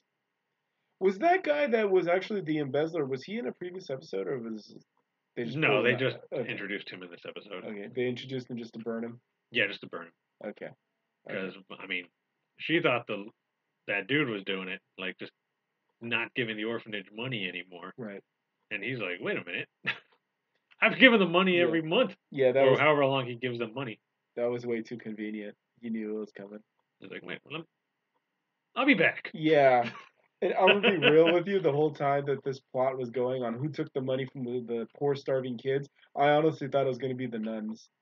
I thought so too. Yeah, I thought they were gonna be corrupt or something. First thing I said was, and whoever's running the orphanage is stealing the money and doing whatever they want with it. Wrong. Yeah, I was wrong. So, where Yuna was wrong accusing the nobleman, and then we were wrong for accusing the sisters. Right. Nuns. Yeah. We were both wrong. Yeah. And then she felt like really embarrassed about it. Yeah. Good. She was a jerk. She went off on this dude, and he's just like, "What?" Like, wait a minute. I don't know what you're talking about, but I feel like I should apologize. Yeah. I also liked how everyone was trying to cram their gifts and food down her throat, and she's just like, "I'm good." Kuma, no. Yeah. Now you can just have the eggs. Look, I'm gonna pay you for the eggs no matter what.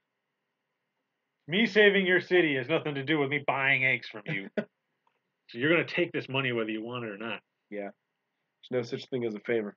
Right? Everything has a price. Unless it's her asking the favor. Yeah.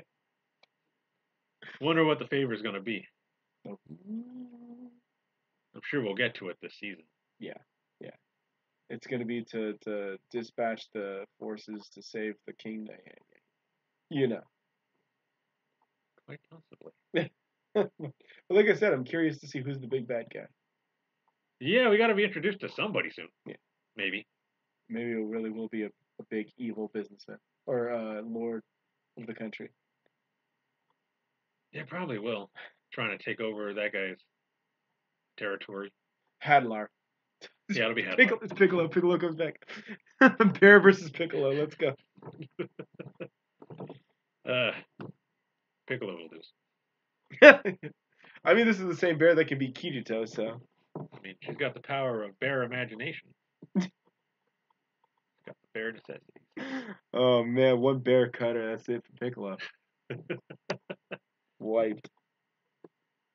Yeah, she can probably take out Crocodile too, man. This crocodile dude? Yeah, she can probably take him out.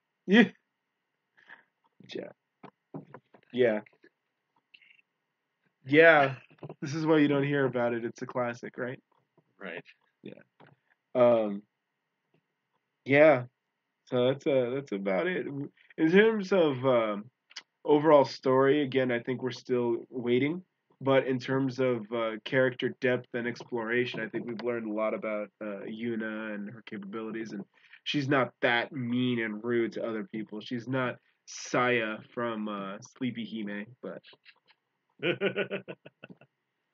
yeah. So yeah, she's not just needlessly slaughtering people. No, just those wolves. Just the wolves. I think that's about it. Yeah, that's it. That's it for now. Definitely one that I'm keeping my eye Oh yeah, on. I'm enjoying it. But I think that now that we've established Yuna and her capabilities, and now she can even heal, including life-killing or threatening diseases. Yeah. We're gonna see what's gonna go next. So we're gonna have to see who's the next bad guy. If the bad guy, the overall like season bad guy is another bear, I'm gonna laugh. I mean, could also be like a rabbit Yeah, or something else. true. Different animal. A panda, maybe. Panda, polar bear. You're right. Oh, all right. We'll see. We'll see who's the very bad guy. All right, I'm done. You can leave now. Jujutsu Kaisen. Let's go. Jujutsu Kaisen. So, They killed the main character. yeah, our main character died permanently. Like, I mean, we saw that coming too. Yeah. Yeah. Right? So I want to clarify something. So someone pointed out to me that I wasn't that far off when I was like making comparisons to Persona and all that. Right? This guy. Oh, dusting off my old ass game. Dusting off his game right now. Oh. This guy. That's Sukuna. Oh, well, Or at he's least even got the tattoos. Right? That's or at least the powers of Sukuna. Yeah. So that was the reference. I knew I seen it before. So basically, the main character in Shin Megami Tensei Nocturne, that's basically Sukuna, or at least based off his powers or whatnot. And at least in this game, the dude, because it's supposed to be you because it's an unnamed protagonist, Right? and there's multiple endings because it's like based off the decisions you do in the game. But Right. yeah, you have the powers of Sukuna in there. This is Dante. It has Dante. Wow. Yeah, this is the giant meme. And then when this one, when it came out on PlayStation 3, it only came out in Japan, not in America, but on the digital marketplace, they didn't have the rights to use Dante anymore because it had expired. Because this came out around Devil May Cry 2. Right. So instead, they had Raito Kuzunoha, and all the Dante stuff was removed. However, they also just brought it on Switch. And then on the Switch one, they renegotiated with Capcom, so they were able to stick Dante back in there. So the one on Switch is basically the PS2 version. Nice. But yeah. So Sukuna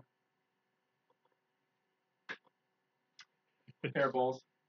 Hairballs. So from my understanding, because I also didn't beat Nocturne, my fault. It almost is the same personality. Like, is he bad, evil, bad guy? I don't know. It makes you kind of wonder too. But yeah, in Nocturne, you can actually be a good guy as well, or you can become the bad guy and then you kill the devil and lead the devil's or the Satan's army. Oh. All right. Yeah. So this one. So I'm deviating from a little bit, but to give a little bit of backstory of like the Sukuna, or at least this interpretation of it, Nocturne takes place in the middle of Shin Megami Tensei 2, which came out on Super Nintendo, I believe. Right. And it's basically while the apocalypse is happening, the end of the world is happening, and so this happens in the middle of that. And this dude is, just like a high schooler because they always are. And then he makes a contract with Sukuna. And it's basically like, I'll give you my powers to keep you alive, but, do what I say. And then your choices affect the ending that you get. Okay. And yeah. And he's like an all-powerful demon, basically. I don't think he has the arms, though. But he doesn't have the 4 arms. But yeah, like you said, you can see the markings are pretty similar. Yeah. But yeah, so that's yeah. So going back to Jujutsu Kaisen, we have a panda. We do have a panda that we learned nothing about except his name is Panda Senpai. Even what's her name was like, you're just gonna skip over the panda? Kugisaki is all like, yo, you're talking about everything but the giant ass talking panda that's standing upright. You gonna explain that? Yeah, I mean, come on. It was like this person does this and it's blah blah blah. This person is blah blah blah. Panda senpai. All right, and yeah. Yeah, that guy talks in whatchamacallit, in onigiri flavors. Yeah, only in what the ingredients Yeah, of onigiri. yeah. I mean, this show needed something to separate itself from the rest. So I was waiting for the panda because he's in the opening. I was like, right, what is up same, with? I was like, what is up with this panda? same. I think most of us that are not the manga readers are all like, "What's up with the panda?" Right. And then the panda comes out, and it's just kind of like, "I'm a background character." It's like, oh my, is that the joke? Maybe. Yeah. That was another series that had a panda in it too. It was Tokyo ESP Mhm. had a panda that was like the main character's trainer. He was like this big, about 2 feet tall. Yeah. And a pervert. Because you always got to have a pervert character. Right. They just made it a panda. Absolutely. Well, you're also forgetting one that I'm sure you're familiar with. Another panda that was a trainer and a pervert. Oh, Rama. Yeah, his name was Gen Masato. Yeah. Yeah. And he also talked as much too. Right? Panda just doesn't shut up. And he's spinning the girl around in the track field. Oh yeah, We're learning how to fall. yeah. He's just bully training Kugisaki over there. And I love how they always make the she's a country bumpkin jokes because she's all like, I just want to go buy some cute tracksuits. And I'm all like, oh, that's funny. She did get to, though. She did. They did show her shopping. They did. And she was trying to act all tough when they were mourning over dude. Oh. It's like I'm gonna care about some dude I just met 2 weeks ago. Yeah, and then she's fighting back the tears. Yeah. Yeah. And then another girl comes up. Was it a wake? What's wrong with you guys? Panda's like, actually, somebody did die. It's like, why didn't you tell me? I look like a jerk. I was about to say, what's wrong with you? But she really didn't know, so I can't fault her. Not quite being a jerk. It's more like you look like Yuna from Kuma Panda. But no. Wow. Yeah. And then apparently, what's his name? Main dude made a pact with Sukuna. Yeah. So after Sukuna, what was counterproductive too is that Sukuna ripped out his own heart to kill himself. No, he wasn't gonna die. Right. With the heart missing, but whenever what's his name switched over, then he would die. I'm assuming he already knew that he could revive him, right. So it wasn't really much of a threat. Like it's not like, oh well, you're gonna lose this guy if he switches back. So he's like, I just revive him, just get him to agree to my terms, and then grow his heart back. But yeah, it was a bluff. I guess he seems to be trying to test these guys. Right. Like he's trying to see what they're able to do. I guess what's his name can fight with these special grade guys if he tries hard enough. You're talking about the guy that they took in? No, Sasuke. Oh, yeah. Thank you for clarifying, Sasuke. Yeah, Sasuke. That's what to say. Because he was fighting with him. Right. And then, yeah, he went on that whole thing about like, oh, you're my best friend, and I'm like, what? Who's your best friend? What are you talking about? The guy that you met 2 weeks ago? Yeah. It's like, yeah. Well, I mean, he doesn't seem to have too many friends, so I guess that could be the case for him. All right. Excuse me. Passing out over here. That might be my fault. I'm yawning too, so yeah. I'm not really that tired either. I'm just yawning. I don't know. Really? Yeah. Oh man. Jujutsu Kaisen is just so exciting. Yeah, No, what was I? What? Where was it? Sasuke. Sasuke. Sasuke is over here like you're my best friend and all that. I met you 2 weeks ago, and then I'm gonna come over here and kick your ass out of friendship. So it's like okay. Um, yeah, and then we just found out that Gojo Senpai apparently is super strong. Yeah. So He was saying that even if Sukuna had all of his fingers, he'd win. Gojo Senpai? Yeah. Okay, that's what I thought. I was all like, whatever. Remember he said that in episode 2. Okay. Okay. What is going on in this game? That's what I was saying. Oh man. Anyways. Anyway, yeah. So yeah, Sukuna can just. But actually, how are they going to kill him when they get the fingers? If he can just regenerate everything? It's a good question. Do they have like a? Are they just going to seal him again? They say they're going to kill him, but I think that they have a tool or something that can probably disintegrate him on the spirit level. Like, because remember they were kind of hinting towards it because they're talking about tools and weapons and all that. And then like I think they mentioned like mystic or imbued weapons. So I have a feeling that's what they're trying to set up for. okay. Is that they're gonna have like the holy hand grenade of Antioch, and that's what they're gonna use on him. That's my theory, not having read the manga or anything. Right. I don't even think the manga's over yet. Of course not. But Of course not. Rachel hasn't pushed off the main dude yet, so it's not over. yeah, Sasuke hasn't pushed what's his name off the building yet.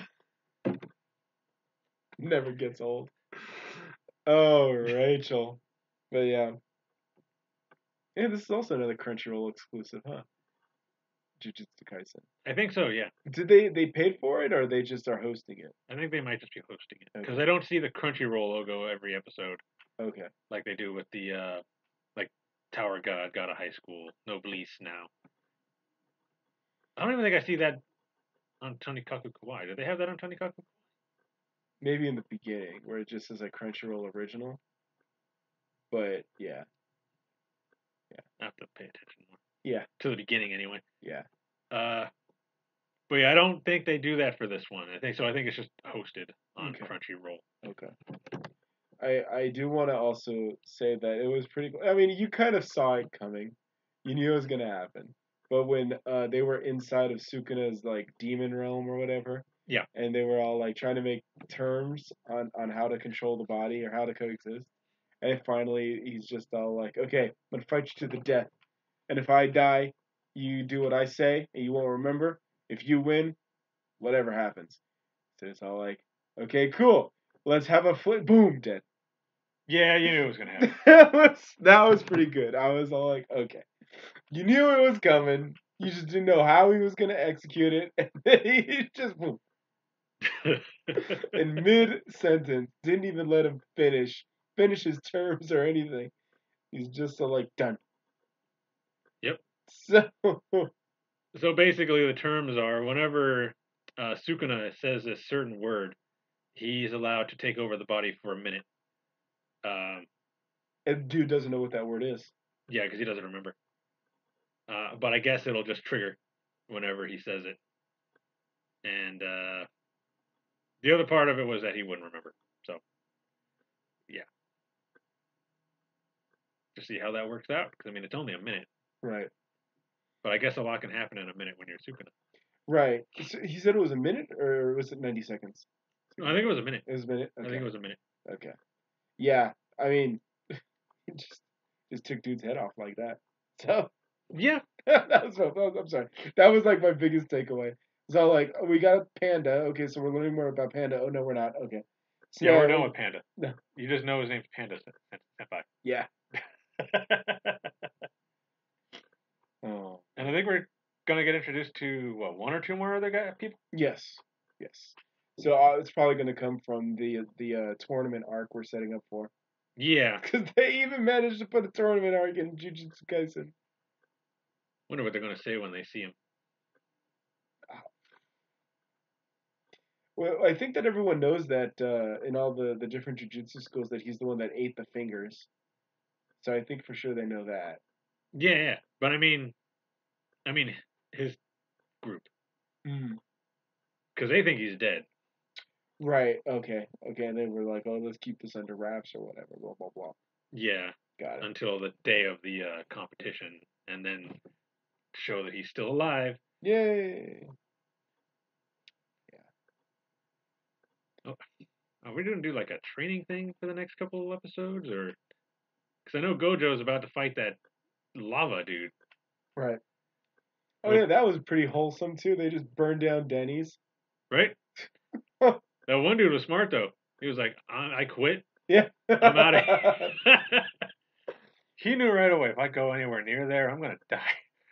He's also like, I like getting paid. Denny's all like, no, never mind, I'm good. Yeah, I quit. He ran out. That was pretty good. He was smart. That was pretty good. Yeah.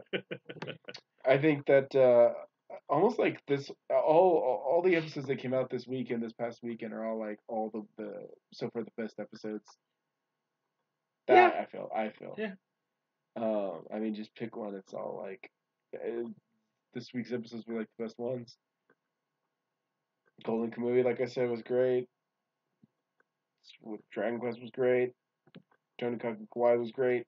Sleepy Hime was great. Jujutsu Kaisen was great. This weekend, just I don't know, something was in the water, Yeah. and it just all was great. Even Obelisk was really good. Oh right. Yeah.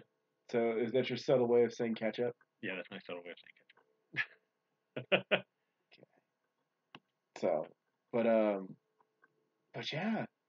And I guess that's what I was saying too. Is that who are the big bad guys, and then Jujutsu Kaisen is introducing us to them. Yeah. So now we're learning about the evil demon, or I keep saying demon, curses organization. I'm assuming this dude is human. Yes, because he was the only one that all the waiters could see. Is he a priest?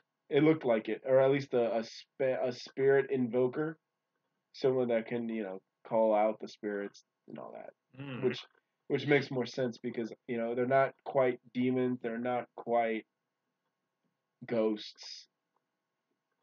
Yeah. Right. So this weekend they were playing was it Phantasmo or whatever on Steam. Right. And they actually had all the different types of ghosts.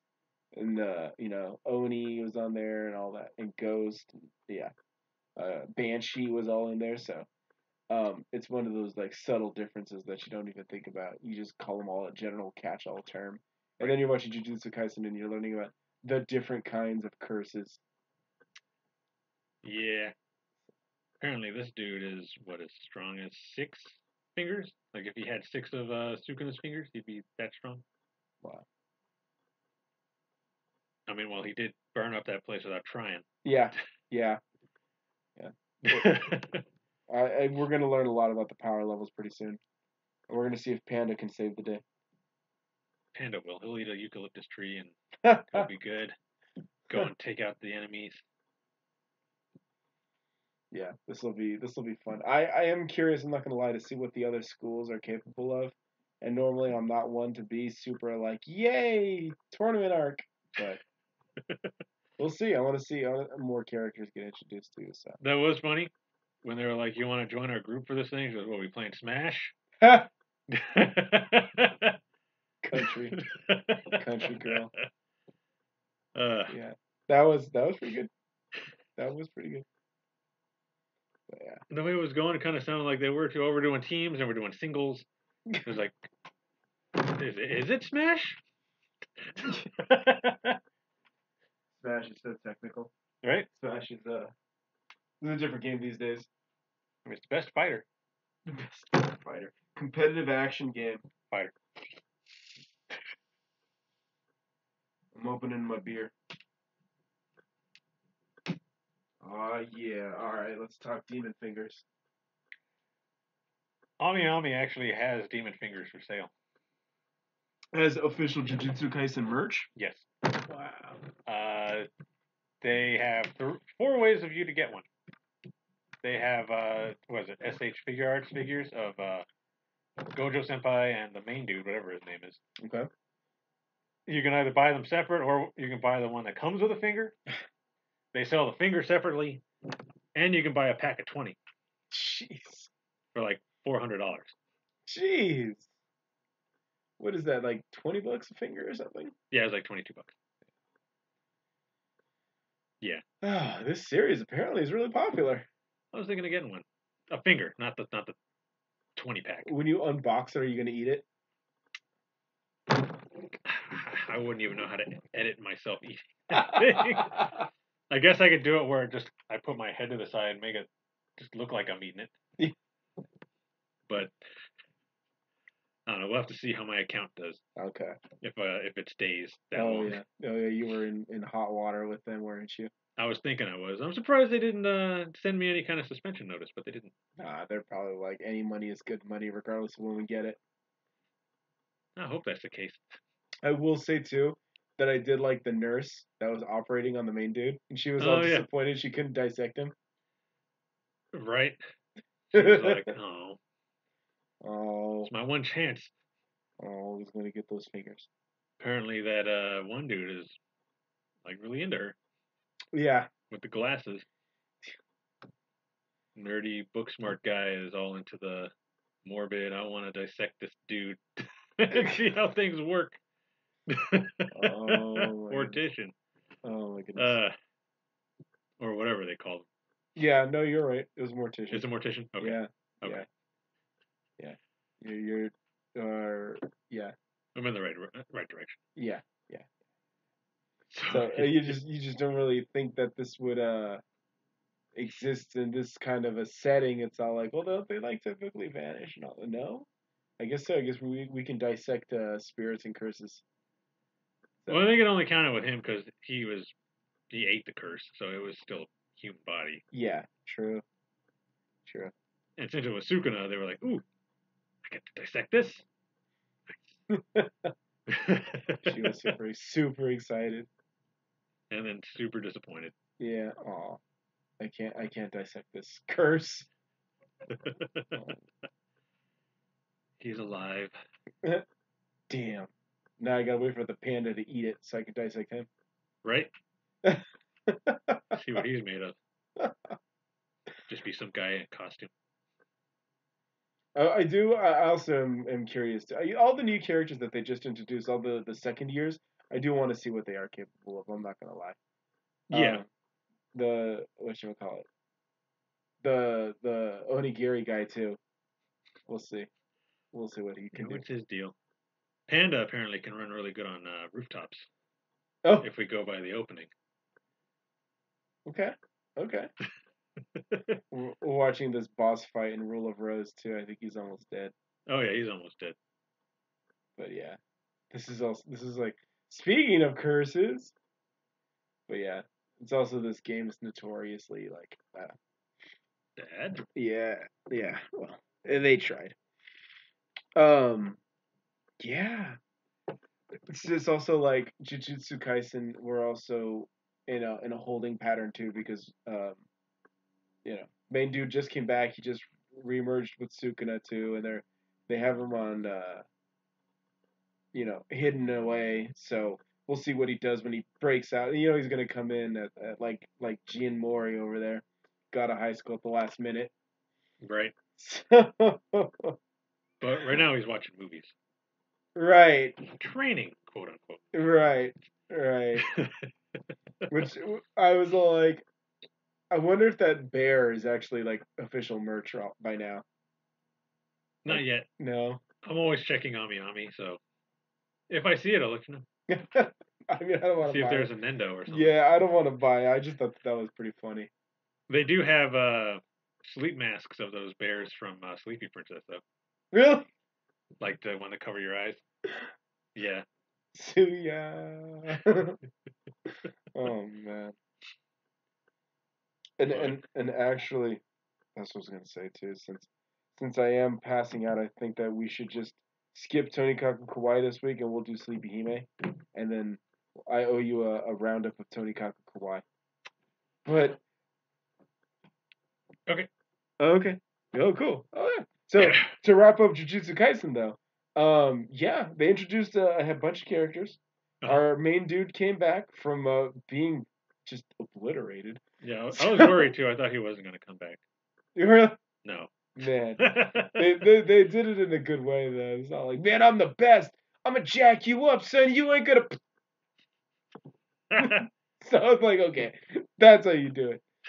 That's if you're gonna be like that. That's the best possible outcome. Yeah, Right. yeah. So I'm like I said, all in Jujutsu Kaisen 2 was also one that was kind of like, okay, you're getting better, and now it's all like, all right, we're getting more characters, we're getting more background, and we ended on a fight too. So, hopefully, this is Gojo Senpai is supposed to be one of the best of the best. As a matter of fact, he also referenced that he had graduated. So because he was a more of not even a teacher or a student, he was a teacher. He was an instructor. Right. So we'll see. We'll see. We'll Yeah, see. because they asked him why he even became an instructor. No, he said, "Ask me why I became an instructor." Yeah. So we'll see. I'm looking forward to that fight scene. So because he hasn't really like fought. So and on top of that, they said that they have a way to seal his powers. So Guess we'll see if they actually do that. right. So we'll And see. for all we know, he might know how to reverse it. Right. They might have something. Yeah. As long as he doesn't rip his heart out. Rip his own heart out. Yeah. But yeah. Disney is making a mobile game? A Weeb mobile game? Oh God, what is it? Star Smash? Star Smash. Yeah, I just my phone has been going crazy and I'm like, why is my phone blinking? And that's one of the notifications. So, oh man. The only thing I heard about mobile games was that the Konosuba Yes. mobile game is coming to the well, it's going global. Yes. So next year And we should have that. One of the first things they're collaborating with? ReZero. ReZero. Well, I mean, like I said, I'm pretty positive the authors for both of those are friends. So Makes sense. Oh no, he died again. you suck. Let Yeah. the dog fight. Yeah, run over. Run is over. Oh, but yeah. Yeah. All right, let's do it. Sleepy Hime. I want to end on Sleepy Hime because Inori Minase is just a masochist. She's just the worst. What did I call her last time? A sociopath. Yeah. I gave Roman so much crap back during the ReZero days, and I have to apologize to him now because he was right. Rem is the worst. She is. I was gonna do that too. I was gonna make a montage of all the different Inori Minase roles where she's just basically a giant jerk. So it's all like in ReZero where she. Well, no, let's even go even before ReZero. In Don Machi, is Hestia is a jerk, dude. Look at all the stuff she makes Belle go through, man. He's literally going into the depths of the dungeon, getting himself destroyed, and then she gets jealous. What a jerk! And then you ReZero, of course, where she literally smashes Subaru's face a couple times. Couple of times. And then we got Detective Waver, where she literally bullies Waver. Oh, is she? Oh God, what's her name? She's Reynes. Yeah, Reynes. Yeah, Reynes. She's Reynes. Yeah. It opens. We get episode 0, the prologue, where she's just bondaged him up. Literally has him in hanging. I mean, it could be worse. Yeah. There was someone did a comparison of Reynes meets Waver, and they had it on the top was the light novel, and she's just all like, I'm 12, and then he's just like, ah, and then they had that same scene in the manga, and it's the same thing where it's like, I'm 12, ah. So it was yeah, and then obviously now we're here at Sleepy Hime, and you know what I mean to say. I did show you that clip where it's like the Blu-ray extra where she did a live reading of the whole her going on a rampage. As Rem? Yeah. I saw your post for that, but I don't think I actually watched it. Okay. And I think that was her and Puck. So the one who also does Sea Duty from FGO. Oh, I think that was both of them. I think, but I'm pretty sure it was. But yeah, that she has like the little like it's a foam version of Rem's mace. and she's just going at it. Yeah, and remember in real life, you know what Minase is like 4 foot nothing. So she can barely get to the top of the desk. She's flinging the mace around and just knocking everything over. So yes, Inori Minase is just nothing but a bully. Absolute jerk. I mean, it reflects in her characters, other than Hestia. I was about to say. I think Roman has he has issues with both Inori Minase and with Aoi Yuki. Well, I mean, I like some Aoyuki, characters. I know. I'm giving you crap. And I like one of hers so far that I can name. Which one? Hestia. Oh, okay. Yeah, you just said that. Because for some reason I thought you were going to say Reyna's. She's okay too. Yeah, and the anime I feel didn't focus or give her a lot of screen time, so it's hard to have a lot of facts to go by. Yeah, but funny enough though, the FGO has a crossover event with Detective Waiver, so for us in the USA server, that'll be actually next year. Yeah. I believe that'll be about February or March-ish. Oh. So early. If we're talking about Inori Minase, so here's your chance to get her in your FGO. So, yeah. So what does this have to do with Sleepy Hime? Well, she's the voice of Sleepy Hime, of Saya herself. Mm-hmm. So,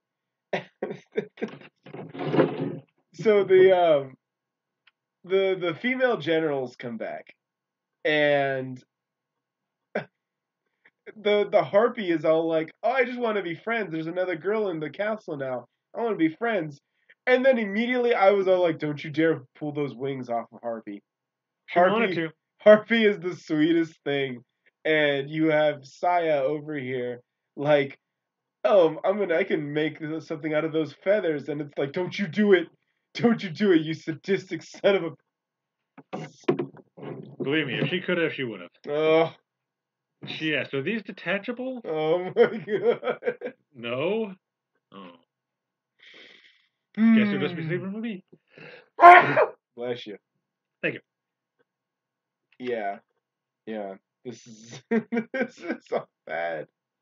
And then the episode carried on, and then we got introduced to Alrane, who's voiced by Sayaka Ohara, who is Edie's Field from Fate Zero, and was it Beatrice from Umineko, and she's sympathized with Saya because they're both females, and the Demon King and his little wolf pal. Yeah, we're like, are you sure? Really? You sure about that? Sure you wanna side with her? You serious?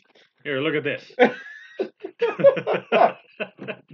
And they just cut to a video of her destroying her brother. Her older brother. Trying to take his trunk. Yeah. To make a log bed. I don't, if you're trying to get comfortable, I don't know how you would see a wood bed or a log bed and think that would be comfortable. I don't know either. That's just. And then she's all like, well, as long as she uses all of it, it's no, this one little piece is all I need, and she kicks the rest of it over to the side. Such a jerk. Such a jerk. Just the worst. Just the worst. Oh man. She still tried though. She was all like covering her eyes. Yeah. She's fine now. Yeah, as long as she doesn't see it. I can't see it. It doesn't happen. All this because they kicked her out of their meeting. Right. Because she was, I forget what she was doing. She was making some kind of noise. Yeah, she was using the vuvuzela and the horn. Yeah, because she was bored. And they're like, look, we're having a meeting. Can you get out of here? And she looked all sad. So, what's her name? Was like, I feel bad for her. And the Demon King was like, what? You have no idea what this girl has done to my people. Yeah. Who's the actual demon, okay? Right? This is also, Probably the girl that's killing everybody in the castle and using their skins as like sleeping material. yeah. This is also where I remind you that the Demon King is voiced by Belkun. Yeah. So SDN Belkun. Mm-hmm. She hasn't really done anything to him yet, though. No, because Just he doesn't put up with her crap. just had him put pressure points, Right. which He's made him think he was gonna get somewhere. yeah. But You touch him and then you go for it. That's what the book says.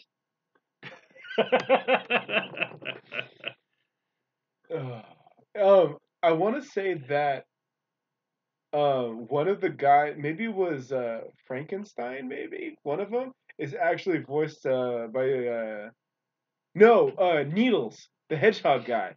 That guy is voiced by Junichi Suwabe. So that's Emiya Archer. Oh God! It's like what? Wow! I feel so bad for him. He's getting his quills just ripped right out of him. Like what? Oh, By baby princess. she's the worst. Oh my God. There was a shocking amount of voice actors. We were going through the cast last night, and Roman was all like, "Oh yeah, it's what's her face from Bang Dream," and then Ayane Sakura is in here too, and it's like, man, um, Rikia Koyama, Kiritsugu, he's in there. I'm all like, man, there's a lot of voice actors in this show. I thought this was like a little budget show or something, and like we're like nobody's watching this show, and it's like, no, because was it even on the trending charts? Let me check. Okay. I'll see what While he's checking. where it was this week. And also for somebody more recent too, Sayaka Ohara, she also was the snake teacher in Dumbbell. Remember the one that had kids but was still ridiculously in shape? But when she did her oof, oof, oof, oof, Oh yeah, she yeah, was all like the snake woman. That's all. yeah. Yeah, that's her too. No, she wasn't on the top 10 this week. Okay. Man, because she's too scary. It's just ugh. It's just a serial killer, man. They should put her in Dead by Daylight. Right? Just hanging up all the monsters. Have her say, "I don't need the head or arms," Oh, with her big scissors. one of them too is actually they did two roles. They did their role, and then they did the head blanket, the head spirit ghost thing. Yeah, Yeah. yeah. She's killed them all. All of those. What are they called? Ghost. Sheets. Yeah, something like that. Yeah, we'll just go with that. Yeah, we'll just go with that. The sheets. The blankets. You don't need the head and the arms. Right? Oh man, yeah, it was brutal. It was brutal. Oh, and then she forced poor Harpy to carry her by her. They're just like, oh my glutes. All the way up to those horns on the castle, because they're made out of like cloud. So she wanted to sleep on the cloud, and she's cutting a piece out of it. And Harvey's like, "No, you can't do that. That's very hard to get." And she's like, "No, I want to sleep on it, and I need it big enough because you got to sleep in there too." Aren't you my friend? It's like, oh my. Just using poor Harpy. And then when Harpy was like, "I hope we have another sleepover," she's like, "I don't need this anymore." Yeah. Gave it back to the Demon King. Oh my god. What a dick. What a dick. Yeah. Just ignored Harpy the entire time she was there until she needed her. Because she's all like, we should talk, we should be friends, we should have a pajama party, we should do this, and she's just like, what else can I use to sleep? Oh my god. Dude, girl talk. Yeah, like, girl talk. and then she Sleepy Hime finally gives in, and then Harpy's like, okay, so it's girl talk.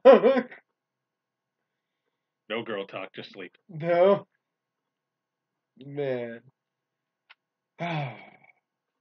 This crazy sociopathic princess. We didn't even see well, we did see the hero, did we? Yes. Because he killed the dragon finally. Yes. Because that was right before they got into the meeting about what the leaders of the dungeon or whatever. Yes. Of the leaders of the generals of the demon castle and all that. Yeah. I do want to also point out that Alrane, the flower or forest spirit, whatever you want to call her, her brother, the tree, and his pompadour and his sunglasses. I was all like, okay, this is a dumb design, but I kind of like it. Was that her big brother? Yeah, her big brother. And yeah, the wolf guy and the demon king were just like, "You serious? You want to see?" And they were just so like just dead faced. Like, are you serious? And I was laughing. I'm sorry, I was dying over here.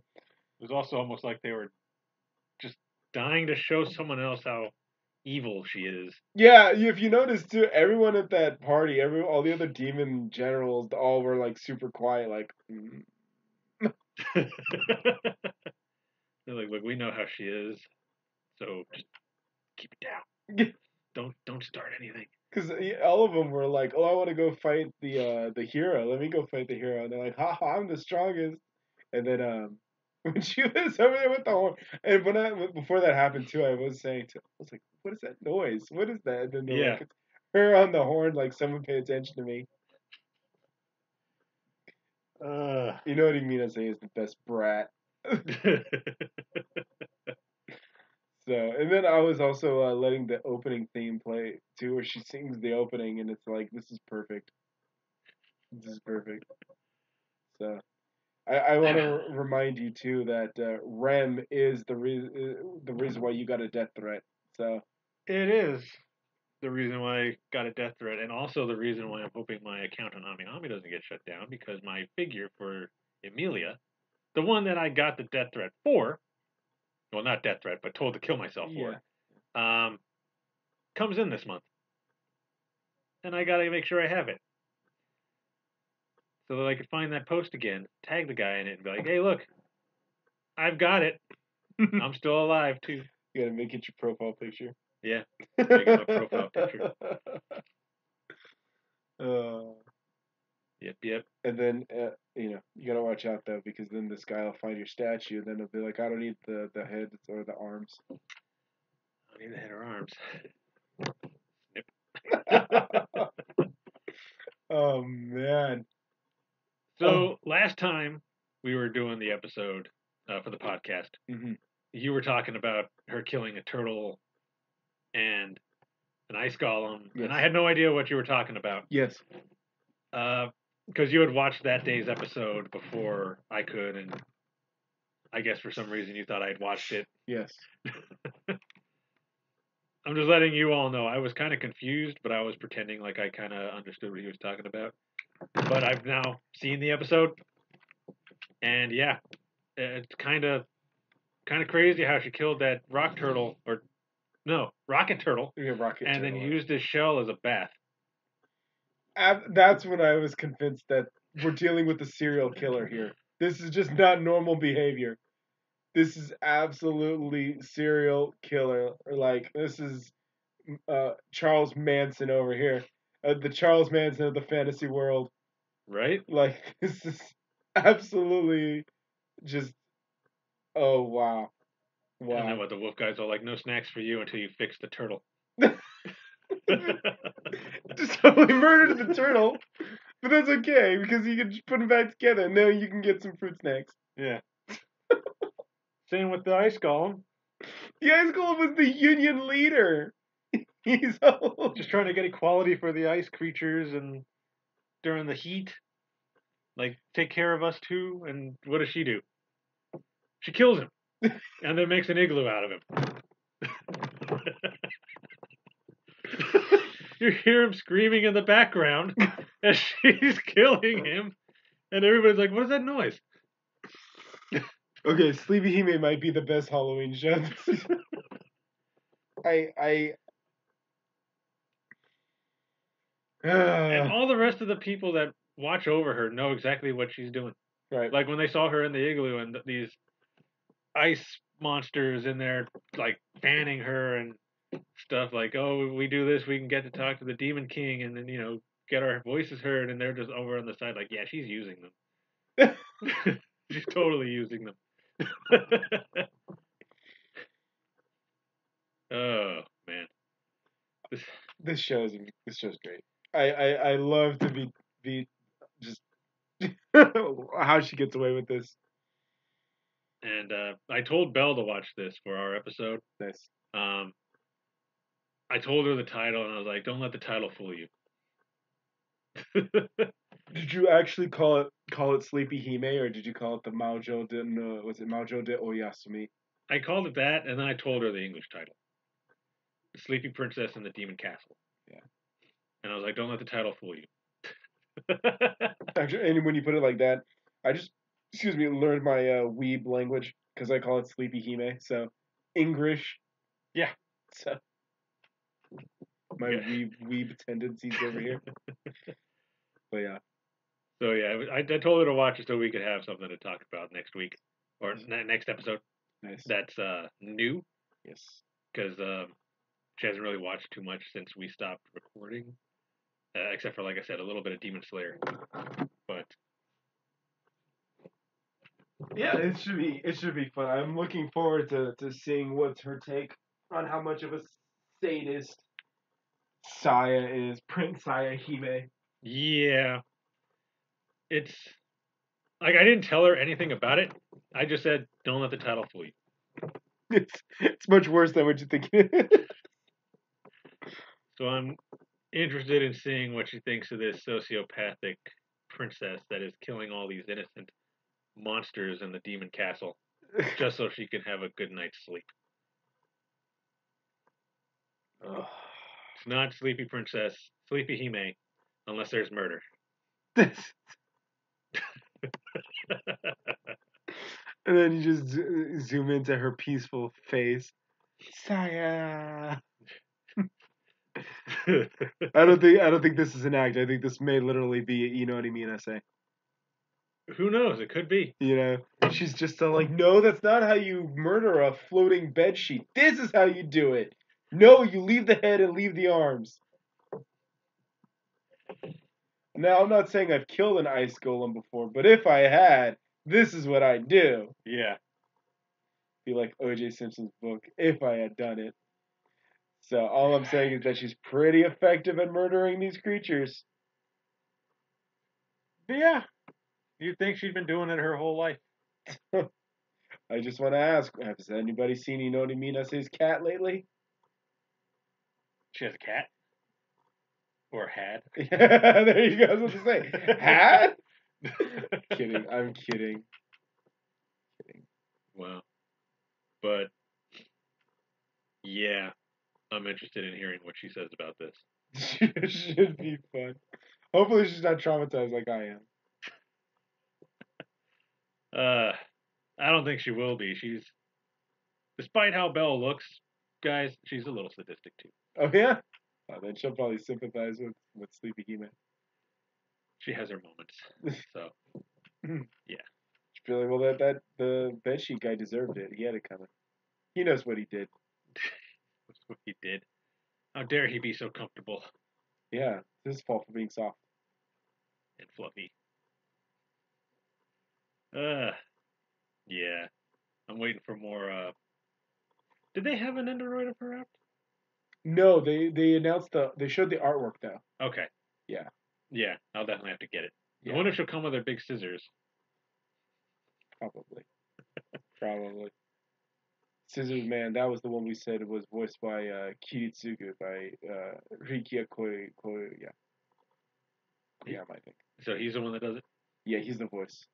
So yeah. Wow. He's done other things. He was actually in like one of the Kamen Riders. I remember him. He's also the Japanese voice for Frank West from Dead Rising. Okay.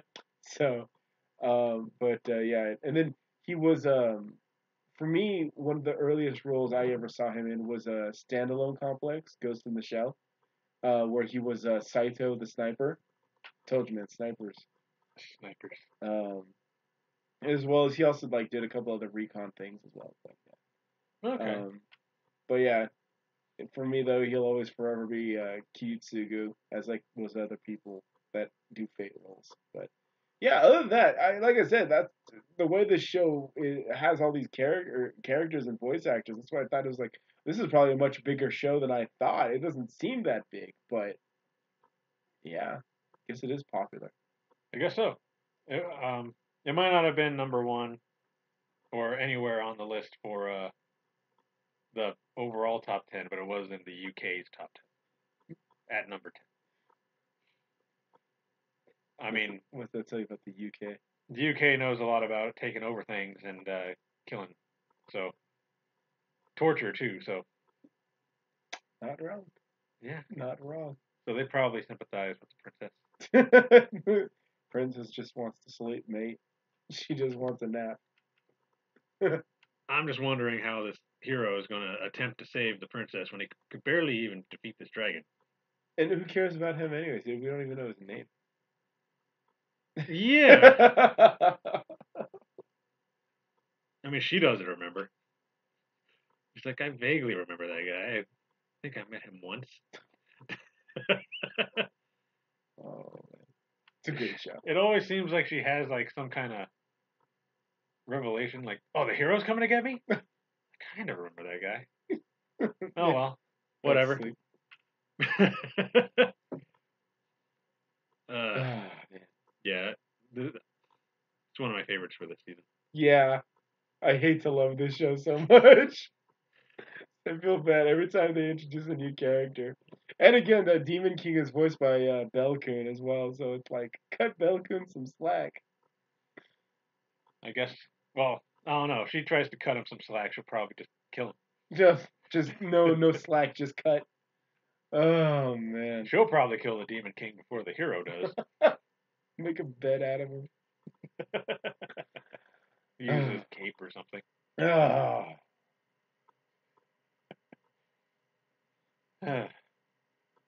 Good. God. Good. Yeah. Yeah, I think so. All right. Got my sleepy Hime talk out. Yeah. Unfortunately, couldn't get to Kauai, but we'll cover it in great detail next one on the next episode. Yes. Promise. We'll have plenty of episodes to talk about. I will say in my real quick in Tony Kaku Kauai that it does make me want to take a bus trip. I know I'm pretty sure bus trip is a bus trip, but I was really impressed with the most recent episode's bus stop, and there was a food court that was open at like midnight, and I'm like, bro, and they can get udon over there and all that. I'm like, bro, I want to check this out. So go more into it on the next podcast. Yeah. Or the next time we talk about Tony Kaku Kauai. Probably be next month, actually. That'll work. But I will say that regardless of tomorrow's Surviving the Apocalypse viewing party, we will be doing Thanksgiving. Yes. So Thanksgiving is coming. That will be next week. Yeah, that should be next week. Next Thursday. Next Thursday, the 19th. That will be there. Even if it's me leaving it running while I go do all this stuff, Thanksgiving will happen. Gobble, gobble, mother. You know the rest. Yeah. But yeah. So Thanksgiving is coming. I gotta post that up as well. But yeah. Thanksgiving. For those who haven't seen it, great movie. Get you in the holiday spirit. Yes.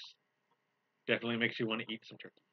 And you know what? Remember, here in California, we have Thanksgiving guidelines. We can't have parties of more than 3.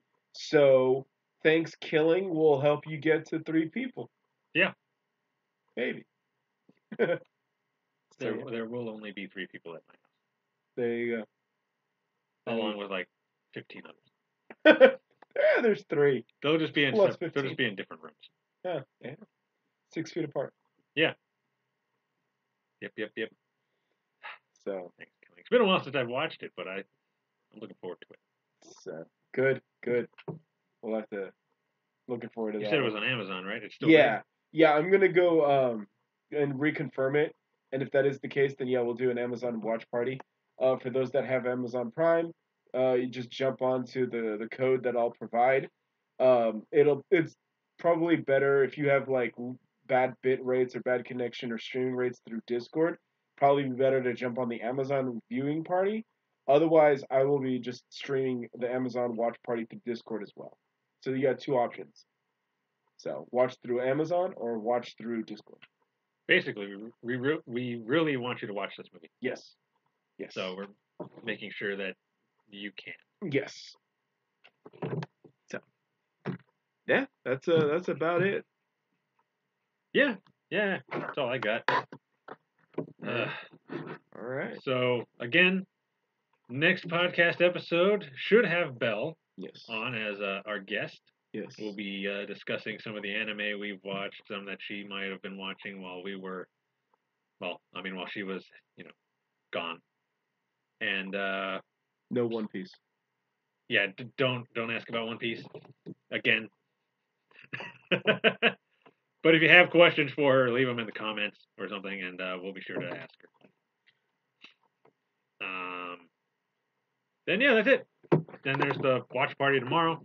Our post-apocalyptic watch party. Yes. Survive the Apocalypse and anime. Yep. And then our Thanksgiving watch party next Thursday. Get you excited for the holidays. So, till then, bye. Peace.